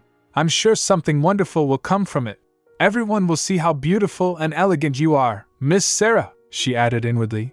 To be more specific, the Marquis will love that fantastic handkerchief of yours. All she has going for her is the comfortable life she'll have after marrying a man of high status. But it's good that she'll marry a rich man who loves her, instead of some poor noble from the countryside. With a personality like hers, she could have easily settled for less. Arya thought to herself. You saying that makes me happy, Arya, Sarah said awkwardly. Should I stop here? Showing a lot of enthusiasm for her debut is pointless when Sarah herself isn't excited about it. Arya wondered. Then she said, That's right. Once you become an adult, what do you want to do first? Making your debut means you'll become an adult, Arya asked with a smile. I want to teach children, Sarah replied. Do you want to become a teacher? Arya tilted her head. Yes. It's all thanks to you, Arya, Sarah said warmly. Me? Arya asked, surprised. Yes. It became a dream of mine after our lessons together, Arya. As an adult, I want to teach adorable and lovely children just like you, Sarah explained. Arya thought to herself. Hey, I'm just acting the part of a lovable child, you know. You silly girl. But I'm surprised. I knew she adores me, but I thought she just liked children in general. So she really does like me. Oh, Sarah, how could I not use you when you're so sweet? Arya smirked. To not do so would be an insult to God. Sarah is practically waiting for me to use her, so I must do as she wishes. It's wonderful when everything goes according to plan. Arya thought with a laugh. Once I become an adult, I will help you, Arya declared. To be honest, I'm looking forward to your societal debut more, Arya. You're such a lovely lady. Our social circles would never leave you alone. Everyone will be charmed by you, just like I was, Sarah said sincerely. Hearing that from you makes me so happy, Arya squealed. I'm just being honest, Sarah replied. Ahaha, Miss Sarah. I get so excited just thinking about my debut. Will you be by my side when that happens? Arya thinks in her mind. No one will be able to ignore me if I debut with a marquise by my side. Whenever I feel myself getting closer to the future that I want, it truly thrills me more than anything else can, Sarah promised. Of course, Arya. I will be by your side then as well. Later at her birthday party, the noble ladies in her circle congratulated her. Happy birthday, Lady Arya. Congratulations, she replied. Thank you. Thank you, everyone. At the table, Arya nervously laughed. A lady asked them, Are you unwell, Lady Arya? Your faces, she quickly replied. Of course not. I'm fine. I was so excited about today that I didn't get much sleep, that's all. She thought, is Oscar not coming? I asked him to visit today in the letter I sent him. Why isn't he here yet? Is he not going to come? I didn't say today is my birthday though. I wonder what's wrong. She groaned while thinking. Thankfully, I call the band for us, so it's not as dull. Thank you for asking me about that every day, Jessie. Then Sarah interjected, Your presents, Lady Arya. Why don't you open your presents before the food is served? Another lady also agreed. Open them. Arya asked, Oh, may I do that? She opened the gifts and replied, Goodness. These accessories are all so adorable. So is the music box. I'll put it in my room today, as soon as the party ends. But inside she was thinking, the quality is so lousy. I should just give it to Jessie or something. Then Sarah said, I worked hard to make these, Arya. I hope they're to your liking. Arya opened the box and there were gloves and handkerchief inside. A lady exclaimed, Goodness. What's this? Is this your embroidery, Lady Sarah? Oh my, Sarah replied, Haha. It took a while to stitch a matching pattern. She showed Arya her own handkerchief and said, It's a matching set. Arya felt touched. She said, They're amazing, Lady Sarah. Other ladies also murmured, Wow, your skill is incredible. You could hold your own exhibition. They're so pretty. Gosh, why did you hide your talent from us all this time? Sarah shyly replied, I wasn't trying to hide anything in particular. Arya was touched and was quivering. Tears welled up in her eyes thinking, Sarah, bringing you over to my side is the best thing I've done until now. That's no exaggeration. Really, it's impossible not to adore you. Then a lady noticed and said, By the way, your dress is beautiful, Lady Arya. Other also agreed. The first stole you had on before was also quite luxurious. Aren't they difficult to come by these days? Arya replied, Oh, the dress and stole are all gifts from my father. I don't quite have the fashion sense needed to pick out stylish clothing yet. Arya remembered the butler telling her, The Count said he sent these presents to make up for not being able to attend your birthday party. The ladies exclaimed, Gosh, the Count has excellent taste. He must love you a lot, Lady Arya. Arya smiled and said, It's nothing. She said in her mind, His attitude towards me changed completely, just because I slipped him a single piece of information. I didn't know that the Count was such a simple, stupid man either. Thanks to that, his children hate me and my mother. More importantly, there's something else you ladies need to know. Then Arya murmured, But my favorite gift from father is the teddy bear he gave me along with the clothes. A lady exclaimed after hearing that, Oh my, a teddy bear? Arya replied, Yes. It's so cute that I always hug it when I go to sleep. A lady said, That's adorable. It must be quite cute if you're holding it while you sleep. Another added, If it's all right, can we see it too? Arya replied, Yes, of course. Jessie, it was a teddy bear with gems embedded in it. Ladies were quite surprised by it. Arya showed it to them saying, Father has such wonderful taste. I love it so much. Look over here. The way the gems sparkle is so cute. She said inwardly, You see this? This is the difference between you and I. Looking at it, Sarah exclaimed, It's an adorable doll. It suits you, Arya. I've never seen one that also has gems in the ears. The Count must love you very much. Arya thinks, I helped him make some money, you see. She replied, Thank you, Lady Sarah. A lady added, I agree, it's so flashy, adorable that it made me speechless. Another added, That's right. I was really surprised, too. Arya replied, Thank you, everyone. After the maids served the food, she said, I prepared this food as a thank you for all of you coming to my party. I hope you'll enjoy it. Then she raised a glass saying, then, shall we eat? Then Miel came there and said, here you are. I looked for you everywhere. Arya, Say murmured, why didn't you invite me? That makes me a little sad. Arya stood up asking, why, what on earth do you mean? You were unwell and wouldn't come downstairs, so I didn't have a chance to tell you. That's all. Miel replied, gosh. I did come downstairs sometimes. I thought you purposely didn't call for me. Arya began, no, I would never. But Miel's maid quickly came in front holding the flowers. Miel said, it seemed like you like flowers, so I got you some. Happy birthday. Then she turned saying, I've only come to wish you a happy birthday. Have a lovely party. As she was leaving, the murmuring behind began. Arya thinks in her mind, she's making me look like a horrible sister for not inviting her to my birthday party. This is utterly humiliating. She panicked thinking, what should I do? I can't believe I left the hourglass in my room at a time like this. Should I go straight to my room and fetch it? Is there enough time? Maybe if I run, but what if I take too long? Then she realized, oh, no, I don't need to get flustered over something like this. Then she quickly turned towards the ladies and said, thank God. It seems that Miel is doing better today. A lady asked, gosh, has she not been feeling well? Arya replied, since both our father and our brother haven't been around, I think she's been feeling a little lonely. Arya puts the flower that Miel gave on the table, and continued on top of that. She might be feeling a little more lonely, because she hasn't quite taken to me nor my mother, after she married father. Unfortunately, I can't comfort Miel in my position. After hearing that, Sarah said, but that's not true, Arya. Another lady agreed, it's not your fault, Lady Arya. Sarah continued, you're both still young, and familial bonds aren't formed overnight. Things will sort themselves out in time. Arya replied, thank you, Lady Sarah. Sarah added, that's right. Eventually, everything will be fine. Another lady said, if you get lonely, please call Lise anytime, Lady Arya. Sarah added, yes, please do. Arya smiled thinking, see? I resolved things quite easily. Miel, you tried to knock me down, but you unfortunately failed. These ladies are so simple-minded. At the end of party, Arya escorted Sarah to the carriage. She said, thank you so much for coming today. Sarah replied, see you soon, Arya. Then the carriage left. Then Sarah came back and burned the flowers that Miel gave, thinking, it was something I was capable of solving on my own, but I panicked and started looking for the hourglass first. I feel like I'm already relying on the hourglass too much. She sighed, but it's even more foolish not to use what I have. I should prepare the hourglass so that I can use it right away in the appropriate situations. It's good that I realized this before something worse happened.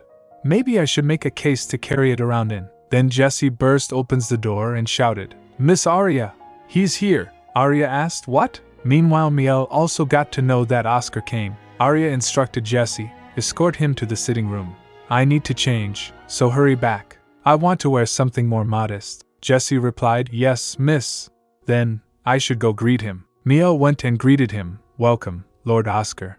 May I ask, what brings you here today? Oscar gets surprised by Miel greeting him. Miel asked with a smile, is it all right if I keep you company while you wait? Of course, Oscar replied politely. Miel said, it seems Arya will take a while to get ready. Then they sat down to talk. While having tea, Miel noticed and asked, you seem a little thinner than when I last saw you. Oscar explained, I had exams until recently, so I've been somewhat busy. Then Miel said, you come on a weekday despite your busy schedule. Oscar admitted, I have some business to attend to. Miel quietly thought to herself, he prepared such pretty white flowers for someone like Arya.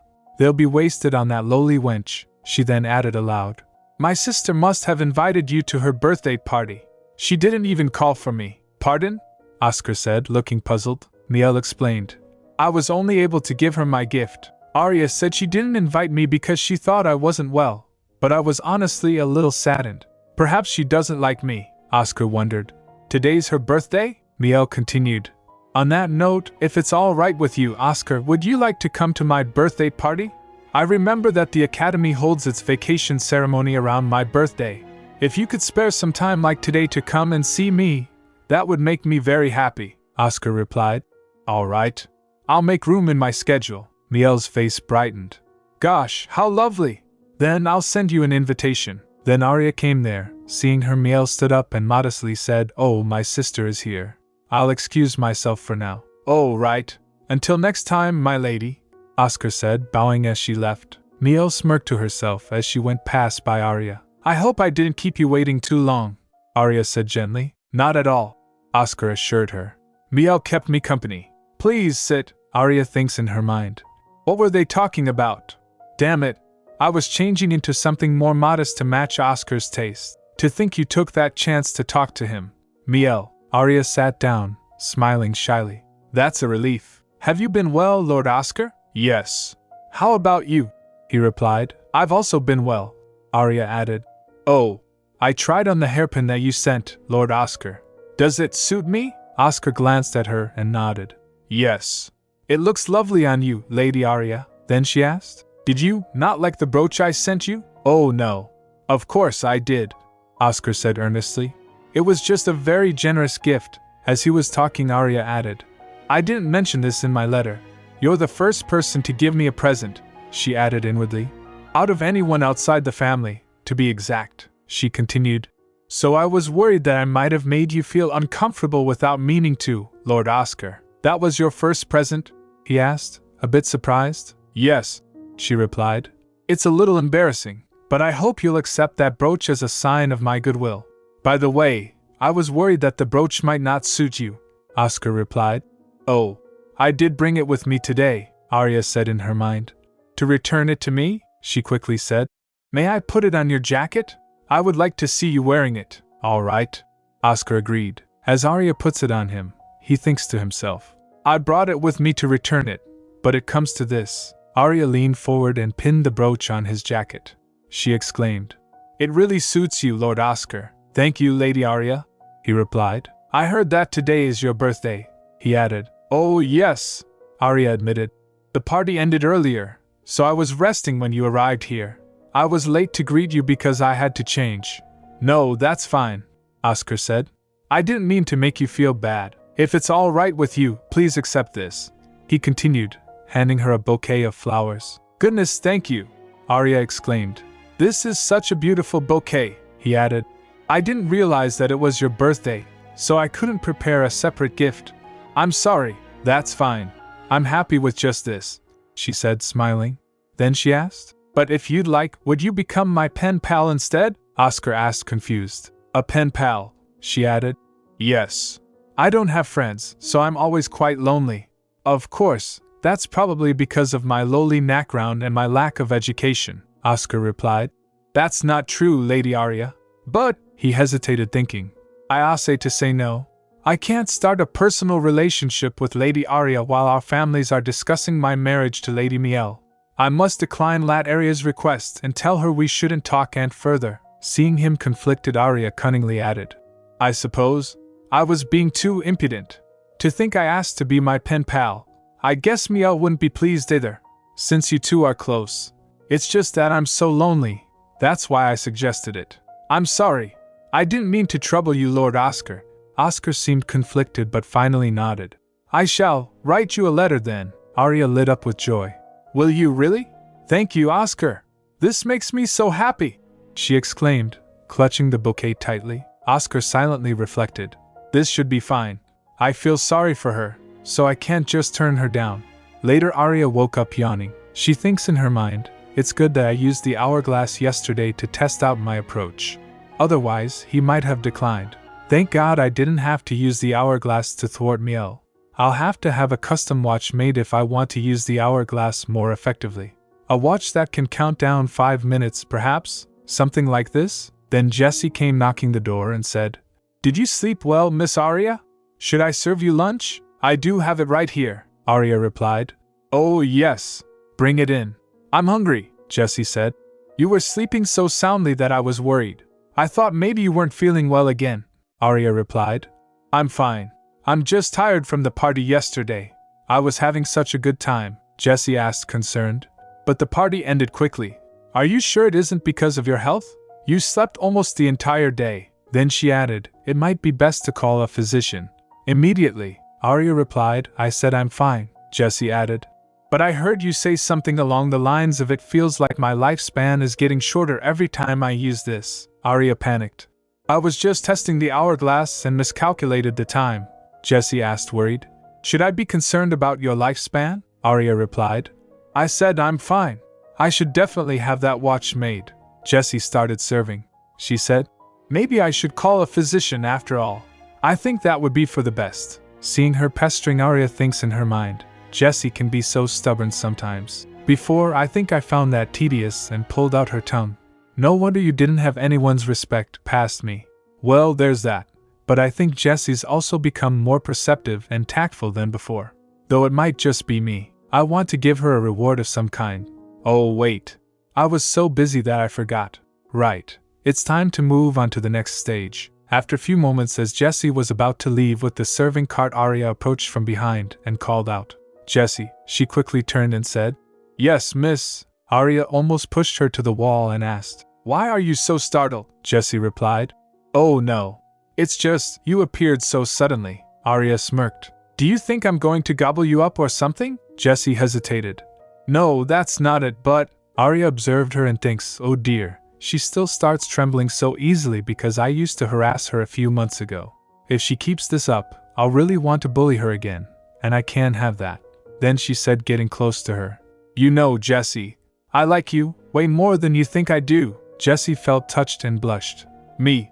Miss Arya? Arya asked. What's wrong? I didn't harass you or anything, did I? Jessie hesitated. Well, Arya remembered the past and snickered. Oh, right. I totally did. Then she said, I won't deny that I acted childish in the past. I'm embarrassed about my previous actions, and I'm trying my best to fix my behavior. But I guess you might still see me as immature and foolish. But please know this. She puts a brooch on her saying, I really like you a lot, Jessie. Jessie gets surprised. Miss Arya, is this? Arya added. It's a gift from me to you. It's an apology and a symbol of my remorse for everything I did before. You most certainly deserve to have it, so I'd like you to wear it, she thinks in her mind. That way, all the other servants will be able to see it. While walking away, she added, Oh, by the way, could you head to the jeweler's for me? Jessie repeated. The jeweler's? Jessie complied. Oh, yes, miss. Then she quickly went to the jeweler. While watching the carriage leave, Arya thinks in her mind, she went off in a hurry. Did she like the brooch that much? What should I do about the hourglass? Should I just get Jessie to hold it in its box? Then another carriage arrived in which Sarah came. Arya changed hurriedly on her own to greet Sarah. Sarah asked her, noticing. Gosh, Arya, why are you sweating? She replied. The house is a little warm. She thinks, oh, I thought Jessie left in a hurry because she was excited about her brooch. But she was rushing because Sarah was coming soon. I don't know where my head is today, as Sarah said. Let's head upstairs. Arya searched around thinking, who would be a good choice? In the past, Miel sent her maids to me around this time as part of her evil plot to ruin me. So I should choose a maid that I can bring over to my side. The one with freckles isn't around. Then she turned to one and said, You there? The maid replied. Yes? Arya said. My only servant is out running an errand. Would you bring us some tea? That's okay, right? The maid bowed. Yes, Miss Arya. Arya thinks. Judging from your expression, you must be one of Miel's faithful servants. Bingo! Later, when the maid served tea, Arya remarked, Oh, it's the same tea that Jessie would brew for us, but the scent is slightly different. I mean it as a compliment, of course, the maid replied. Thank you, Mississippi, Arya added. If you aren't busy, would you tend to my needs until my maid returns? Like I said before, she's my only maid, so, the maid replied. I'm incredibly sorry. Miss Miel asked me to do something, so I must tend to that right now. May I call for a different maid to serve you? Arya said. Really? Sure. Then she quickly turned to see time and started asking. Arya said, That's too bad. But let me ask you a few things before you leave. Doesn't Miel have a maid with freckles? The maid replied. Yes. Arya asked. What's her name? The maid replied. Annie. She asked. Her age? The maid replied. She's 15. She asked again. How long has she been working here? The maid replied. About 5 years, I believe. I heard she came here when she was 10, Arya said thoughtfully. Really? She's a lot younger than I thought. Is she the youngest of Miel's maids? The maid replied. Yes. She's the youngest out of all the maids at this estate, she pressed on. I see. Is she busy right now? The maid replied. I'm not sure. Then Arya said. Right. Would you bring me the hourglass in that cabinet? You can leave after that, the maid complied. Yes, then Arya used the hourglass to turn back time. The conversation unfolds again. Arya said, Well, if you're busy, there's no helping it. I'm sorry, but could you send me another maid in your place? I'd like you to send the youngest one, if possible. She'll be less busy, so she should be able to come serve me. Right? After the maid came, she was observing them. Arya said, Miss Sarah, can we do something different today? Sarah asked. Something different? After thinking for a moment, she said, Yes. Once the new year comes, you'll be making your societal debut, so I should prepare for that. Sarah laughed. Haha, that's a good idea. Then Arya turned to the maid. Annie, right? You've been shivering since earlier. Are you cold? Sarah interjected. The weather today is a little chilly. The maid flinched and stammered. I'm all right, Sarah said. All right. First, we must bow. Oh, right. And then we have to dance, so we should practice in our high heels. We need to practice beforehand, since our feet will hurt quite a bit. Arya excitedly replied. Wow, this is so exciting. Annie was feeling gloomy, thinking, how did I end up here? As they started dancing, Sarah remarked, Gosh, Arya, you're a great dancer. I think you're even better than I am. She giggled. I've been practicing on my own. The maid was staring at them with interest. Sarah said, But I think you're lacking in decorum, Arya asked. Oh, really? She remembered her past life. Did I dance in a sexy way, like I used to before? It's a habit from when I used to dance to get the men's attention in the past, she said. I think I need more practice. Then Sarah instructed her as they danced. Now, Arya, move your hand here. Don't tug your partner towards you. Move your center of gravity to the space between the two of you. When you turn and move back towards me, look into my eyes. Dancing is also a form of conversation. Oh, and before you bow, you need to fan yourself in a graceful manner. Suddenly Jessie came back, burst opening the door. She was huffing and puffing as she came back in a hurry. She said, Miss, I'm sorry I'm late, Arya replied. Oh, you're back already? You didn't need to hurry so much. Have some water, Jessie declined. Oh no, miss, Arya said. It's because your face looks so flushed, doesn't it? Sarah said. Arya's right. You look like you might faint. Then Jessie replied. Yes, Miss Arya. Thank you. Arya turned to Annie and said, You can head back now, she replied. Oh, all right. Please excuse me, then, Arya thinks in her mind. Now I don't have anyone to put on a show for, so I won't have to try as hard. My dancing probably left an impression on that girl. While going back, Annie muttered, Who cares about things like dancing and society gatherings? Later Arya went to Miel to ask for another maid. Miel replied, Yes. I heard from my maids that they helped you because your only maid was away. If it's all right, I would like to recommend a few of my maids for you to choose from. Hearing that, Arya thinks, she wants to use this opportunity to make her maids spy on me. But I will never mention Oscar in front of them, she said. Gosh, thank you. Then I'll have a young maid who can run small errands. Everyone else is busy, right? Later Arya recalled. That's what I said, but she's sticking to me and spying on me so obviously that it's a little annoying. She turned to her. Annie? Annie quickly replied. Yes, she asked. Could you bring me a new pot of tea? Annie replied. Of course. As Annie served tea, Arya observed. Impressive. As expected of Miel's maid. She's a little greedy and materialistic, but since she's been working from a young age, she's fairly skilled. Then she realized. This scent. Oh dear. She really is a bad girl. She leaned closer to Annie and lifts her chin up and said, Annie, if it's okay with you, could you come closer so I can see your face? Then Arya tried makeup on Annie, trying to charm her. Arya gently patted her face, remarking, Your skin is so fair. It's a shame that your freckles hide that. After smoothing out a few blemishes, she asked, There.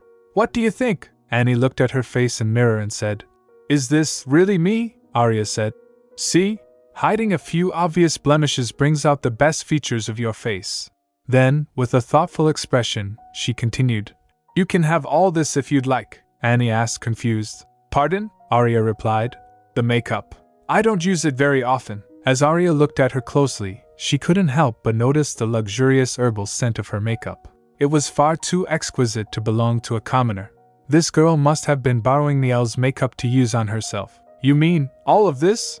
Annie asked hesitantly after Arya gave her some. Yes. Take it, she said generously. Looking at her, Arya observed. Her eyes glinted with the same excitement she had shown when she saw the necklace I gave Nielle. This girl is still too inexperienced to hide her materialistic desires, she added. I don't have freckles, and I rarely wear makeup. While I'm giving you those, I have something else for you. She showed her a bow tie and continued. It's a small gift to commemorate you becoming my maid. Normally, I would have given you what I gave Jessie, Annie gasped, saying. Oh, you mean the brooch? That's right, she confirmed. I gave it to her as a token of her good service. But for you, I can't give you one right away because you haven't proven yourself yet, have you? She gave a light laugh, continuing. Haha, I'm not telling you to do anything in particular, but I've yet to build trust with you. I expect you'll do a lot to serve me going forward because you're my maid now. Then she walked to the sofa and added, Since you've gotten dolled up, maybe we should practice holding a tea party, she suggested with a sudden burst of enthusiasm. Come and sit, Arya urged. Huh, is that okay? Annie stammered as she complied. Then they practiced having tea at a tea party. Arya observed Annie and said, Your movements are a bit clumsy at some points, but you're doing quite well, Annie stammered. Thank you, Miss. Looking at her, Arya thinks, did she think she could become a noble one day? Perhaps she felt like one already, having grown up working in a count's household. I actually like smart and crafty girls like you, but only when they're on my side. Then she said, You should relax your wrist and use your fingertips a little more. Like this. Like this? Annie asked, following her guidance. Yes, that's it, she affirmed. Arya said inwardly, You have to realize that I'm the person who can make your dreams come true. Then Annie giggled. But I'm not sure if it's all right for me to learn all this from you, miss. Like now, what are you talking about? You can't even hold yourself back from smiling, Arya said to herself with a soft chuckle. Arya said, With life, you never know, right? She whispered to her, What happened to my mother could easily happen again to someone else. You never know, don't you agree? Annie gulped, realizing she was drawing her closer to her world. I'm sure you don't want to stay a servant until you die. It's time for you to realize that it's more beneficial for you to come over to my side, Arya concluded with conviction. After thinking for a moment, Annie dropped her head down and said, Miss, the tea seems to have grown cold. May I bring you a new pot? Arya replied. That's all right. I'm going to rest now. You should go and rest too. She then stood up and turned, saying, On your way out, tell Jessie to change shifts with you, Annie complied. Why yes, miss. After she left, Arya lay down on bed thinking, my attempt didn't work on her right away, it seems. I still have less power than Miel, she thought to herself with a hint of disappointment. Later, Arya was sitting at balcony having tea. She looked down at the people in the manor. The bustle and murmur of voices filled the air, blending with the constant chatter. The clatter of footsteps and lively conversations reminded her that today was already Miel's birthday. She felt a surge of anger thinking, I've always wondered but what's with all those flashy presents, those extravagant boxes, and the sheer quantity of them. They were things I was never allowed to have. But I wasn't envious of Miel. A wave of anxiousness settled over her. It wasn't about the gifts, it was something else entirely. She thought, I had yet to receive a letter from Oscar. The thought gnawed at her, making her restless. She thinks, he never seemed like someone who would break his promises, so why wasn't he replying? Then, a sudden noise of rattle, a sharp gasp snapped her out of her thoughts. She turned, only to see someone return just in time for Miel's birthday. For a moment, she thought it was Oscar. But no, it was someone else. It was the Count. Looking at them, Arya thinks, well, isn't he a doting father? Watching them together, she realized she should be grateful he even sent her a present at all. Seeing them so happy made something stir within her. A smirk played at her lips. She thinks, I look forward to the day my revenge is complete. I would never forget what they did to me, or to my mother. Their smiles wouldn't last forever. I would expose their disgusting nature to everyone. A quiet snicker escaped her. House rose scent.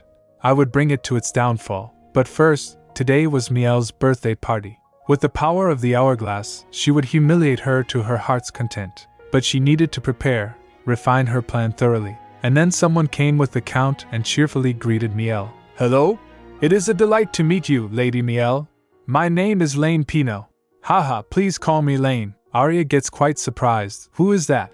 I've never seen this person before. She thinks in her mind, this is different from the past. Something is shifting, something unexpected. Were things about to get complicated again? Lane presented the gifts and said, These gifts are for you, Lady Miel.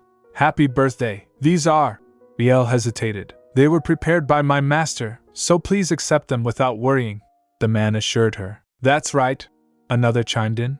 This man was a big help in our latest expedition, so you can go ahead and accept those gifts, Lane laughed. Haha, I was just acting on my master's orders. Arya's gaze flickered with doubt. There's a noble with that much wealth that I didn't know of. No matter how much she looked at him, she couldn't recognize his face. Who exactly is he? Lane winked at Miel and said, You're as beautiful as they say, Lady Miel. Gosh, thank you, she replied. A nagging sense of unease remained with Arya. I have no clue. I hate unpredictable variables like this popping up. Just then, something caught her attention. That dress Miel is wearing looks familiar. Oh, she recognized it immediately. It was the dress that Oscar had sent Miel, along with her own gift. Did he send his prospective fiancé a dress similar to the one he gifted her sister? He really didn't spend much time choosing them, did he? A wry smirk tugged at her lips. I guess he just has a lot of money and no tact. Then Arya went to them and greeted. Welcome home, father, he replied. Oh, hello. And his brows lifted slightly. Then Lane asked. Oh, who is this? The count said. This is my other daughter. Arya smiled gracefully. Hello? My name is Arya Rose Scent. The man's eyes widened in surprise. Oh goodness.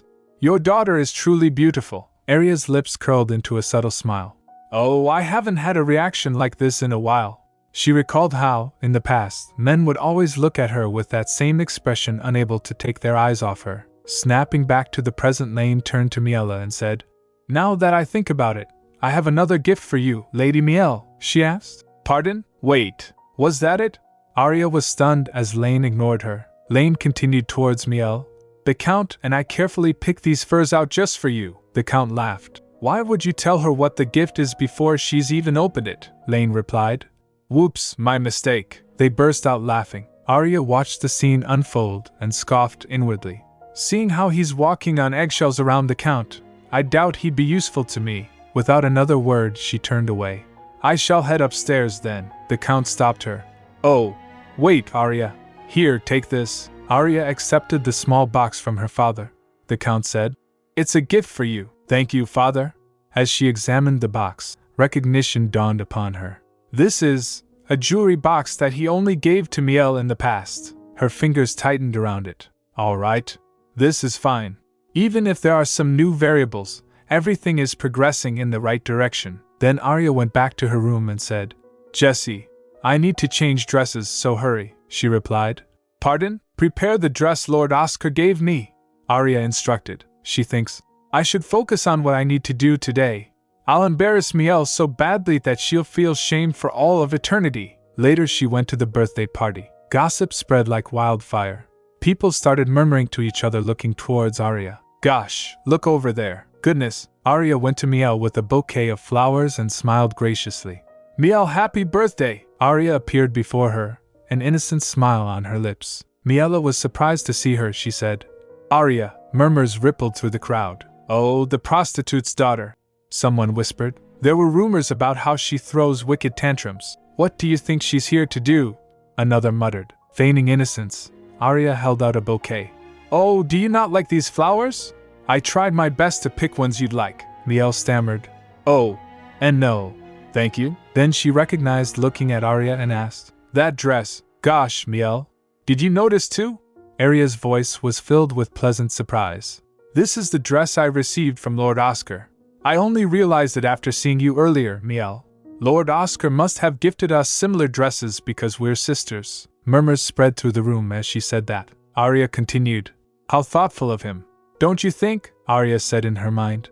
You probably bragged to a lot of people that Oscar gave you that dress. Now you'll have to tell them you weren't the only one who got a gift. She then turned, saying, Have fun talking to your guests. I won't get in the way. Murmurs began behind her. One said, Gosh, she's more shallow than I heard she was. Others said, You're right.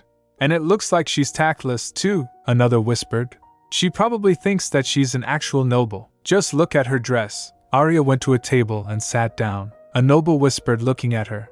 It looks like she bought a similar dress because she was envious of Lady Miel. Others snickered.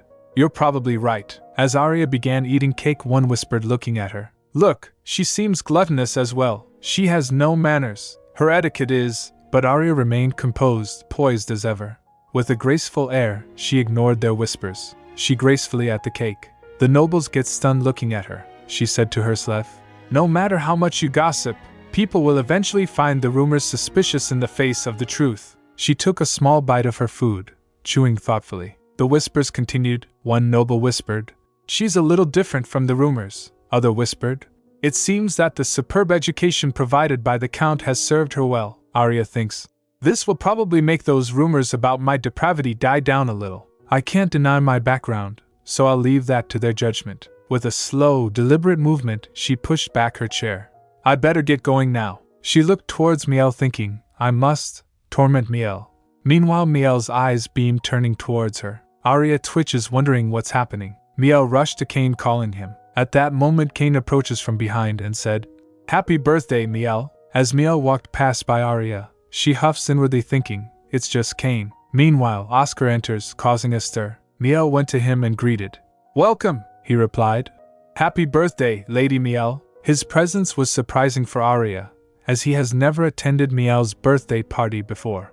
Though he apologizes for being late, Miel dismisses the concern lightly. Arya wonders, confused, why he is taking notice of her more than he did in the past, questioning whether she might have done something wrong. Her mind races with doubts. Did she upset him enough to make him favor Miel over herself? Miel's gaze flicks to Kane, finding his behavior odd. He stares too long at her, as if captivated by her. She resists smiling at Kane, frustrated at her own reaction. She smiled towards him thinking, "Why are you staring at your little sister like that? I can't help but laughed at you." In the awkward silence, Kane and Oscar blushes, as though struck by her presence. Arya silently observes. It dawns on her. Oscar is here at Miel's party, but his interest lies with her. Oscar's heart started racing looking at Arya. He thinks, "What is this feeling? Why do I always think of Lady Arya?" The pounding in Oscar's chest becomes undeniable. He can't understand why Lady Arya occupies his thoughts so persistently, nor can he take his eyes off her. With each passing moment, the feelings grow stronger, yet he knows his staring is rude. Hello, Kane, Lord Oscar," Arya says, breaking the silence. Her voice jolts Oscar out of his reverie, forcing him to apologize for his lack of manners. "Forgive my rudeness, Lady Arya. It's been a long time." Kane also stopped staring by turning his head. Arya responds, "Don't mention it." She looked towards Kane and thinks, "What's up with that reaction? It's not like he's a child." Her thoughts about him sour further. She sees him as increasingly pathetic the more she gets to know him. To think she was once betrayed by these two, Miela and Kane, feels almost laughable now. Reflecting on her past mistakes, Arya sighs, realizing she was tactless back then. Her composure falters momentarily. "Oh, I'm sorry. I shouldn't have interrupted you all." She steps away, eager to remove herself from the situation. She rushed heading upstairs, leaving Kane and Oscar stunned. As she dashes a what Oscar calls from her, "Ah, Lady Arya," a sigh escapes Oscar, who seems just as unsettled. His hand was in his hand at a letter as it was for Arya. Miel, who was looking at the situation happening, sighed. The murmurs in the hall continues after Arya left. Later, Oscar went to Arya, who was having tea. He opened the door and said, "I hope I'm not interrupting."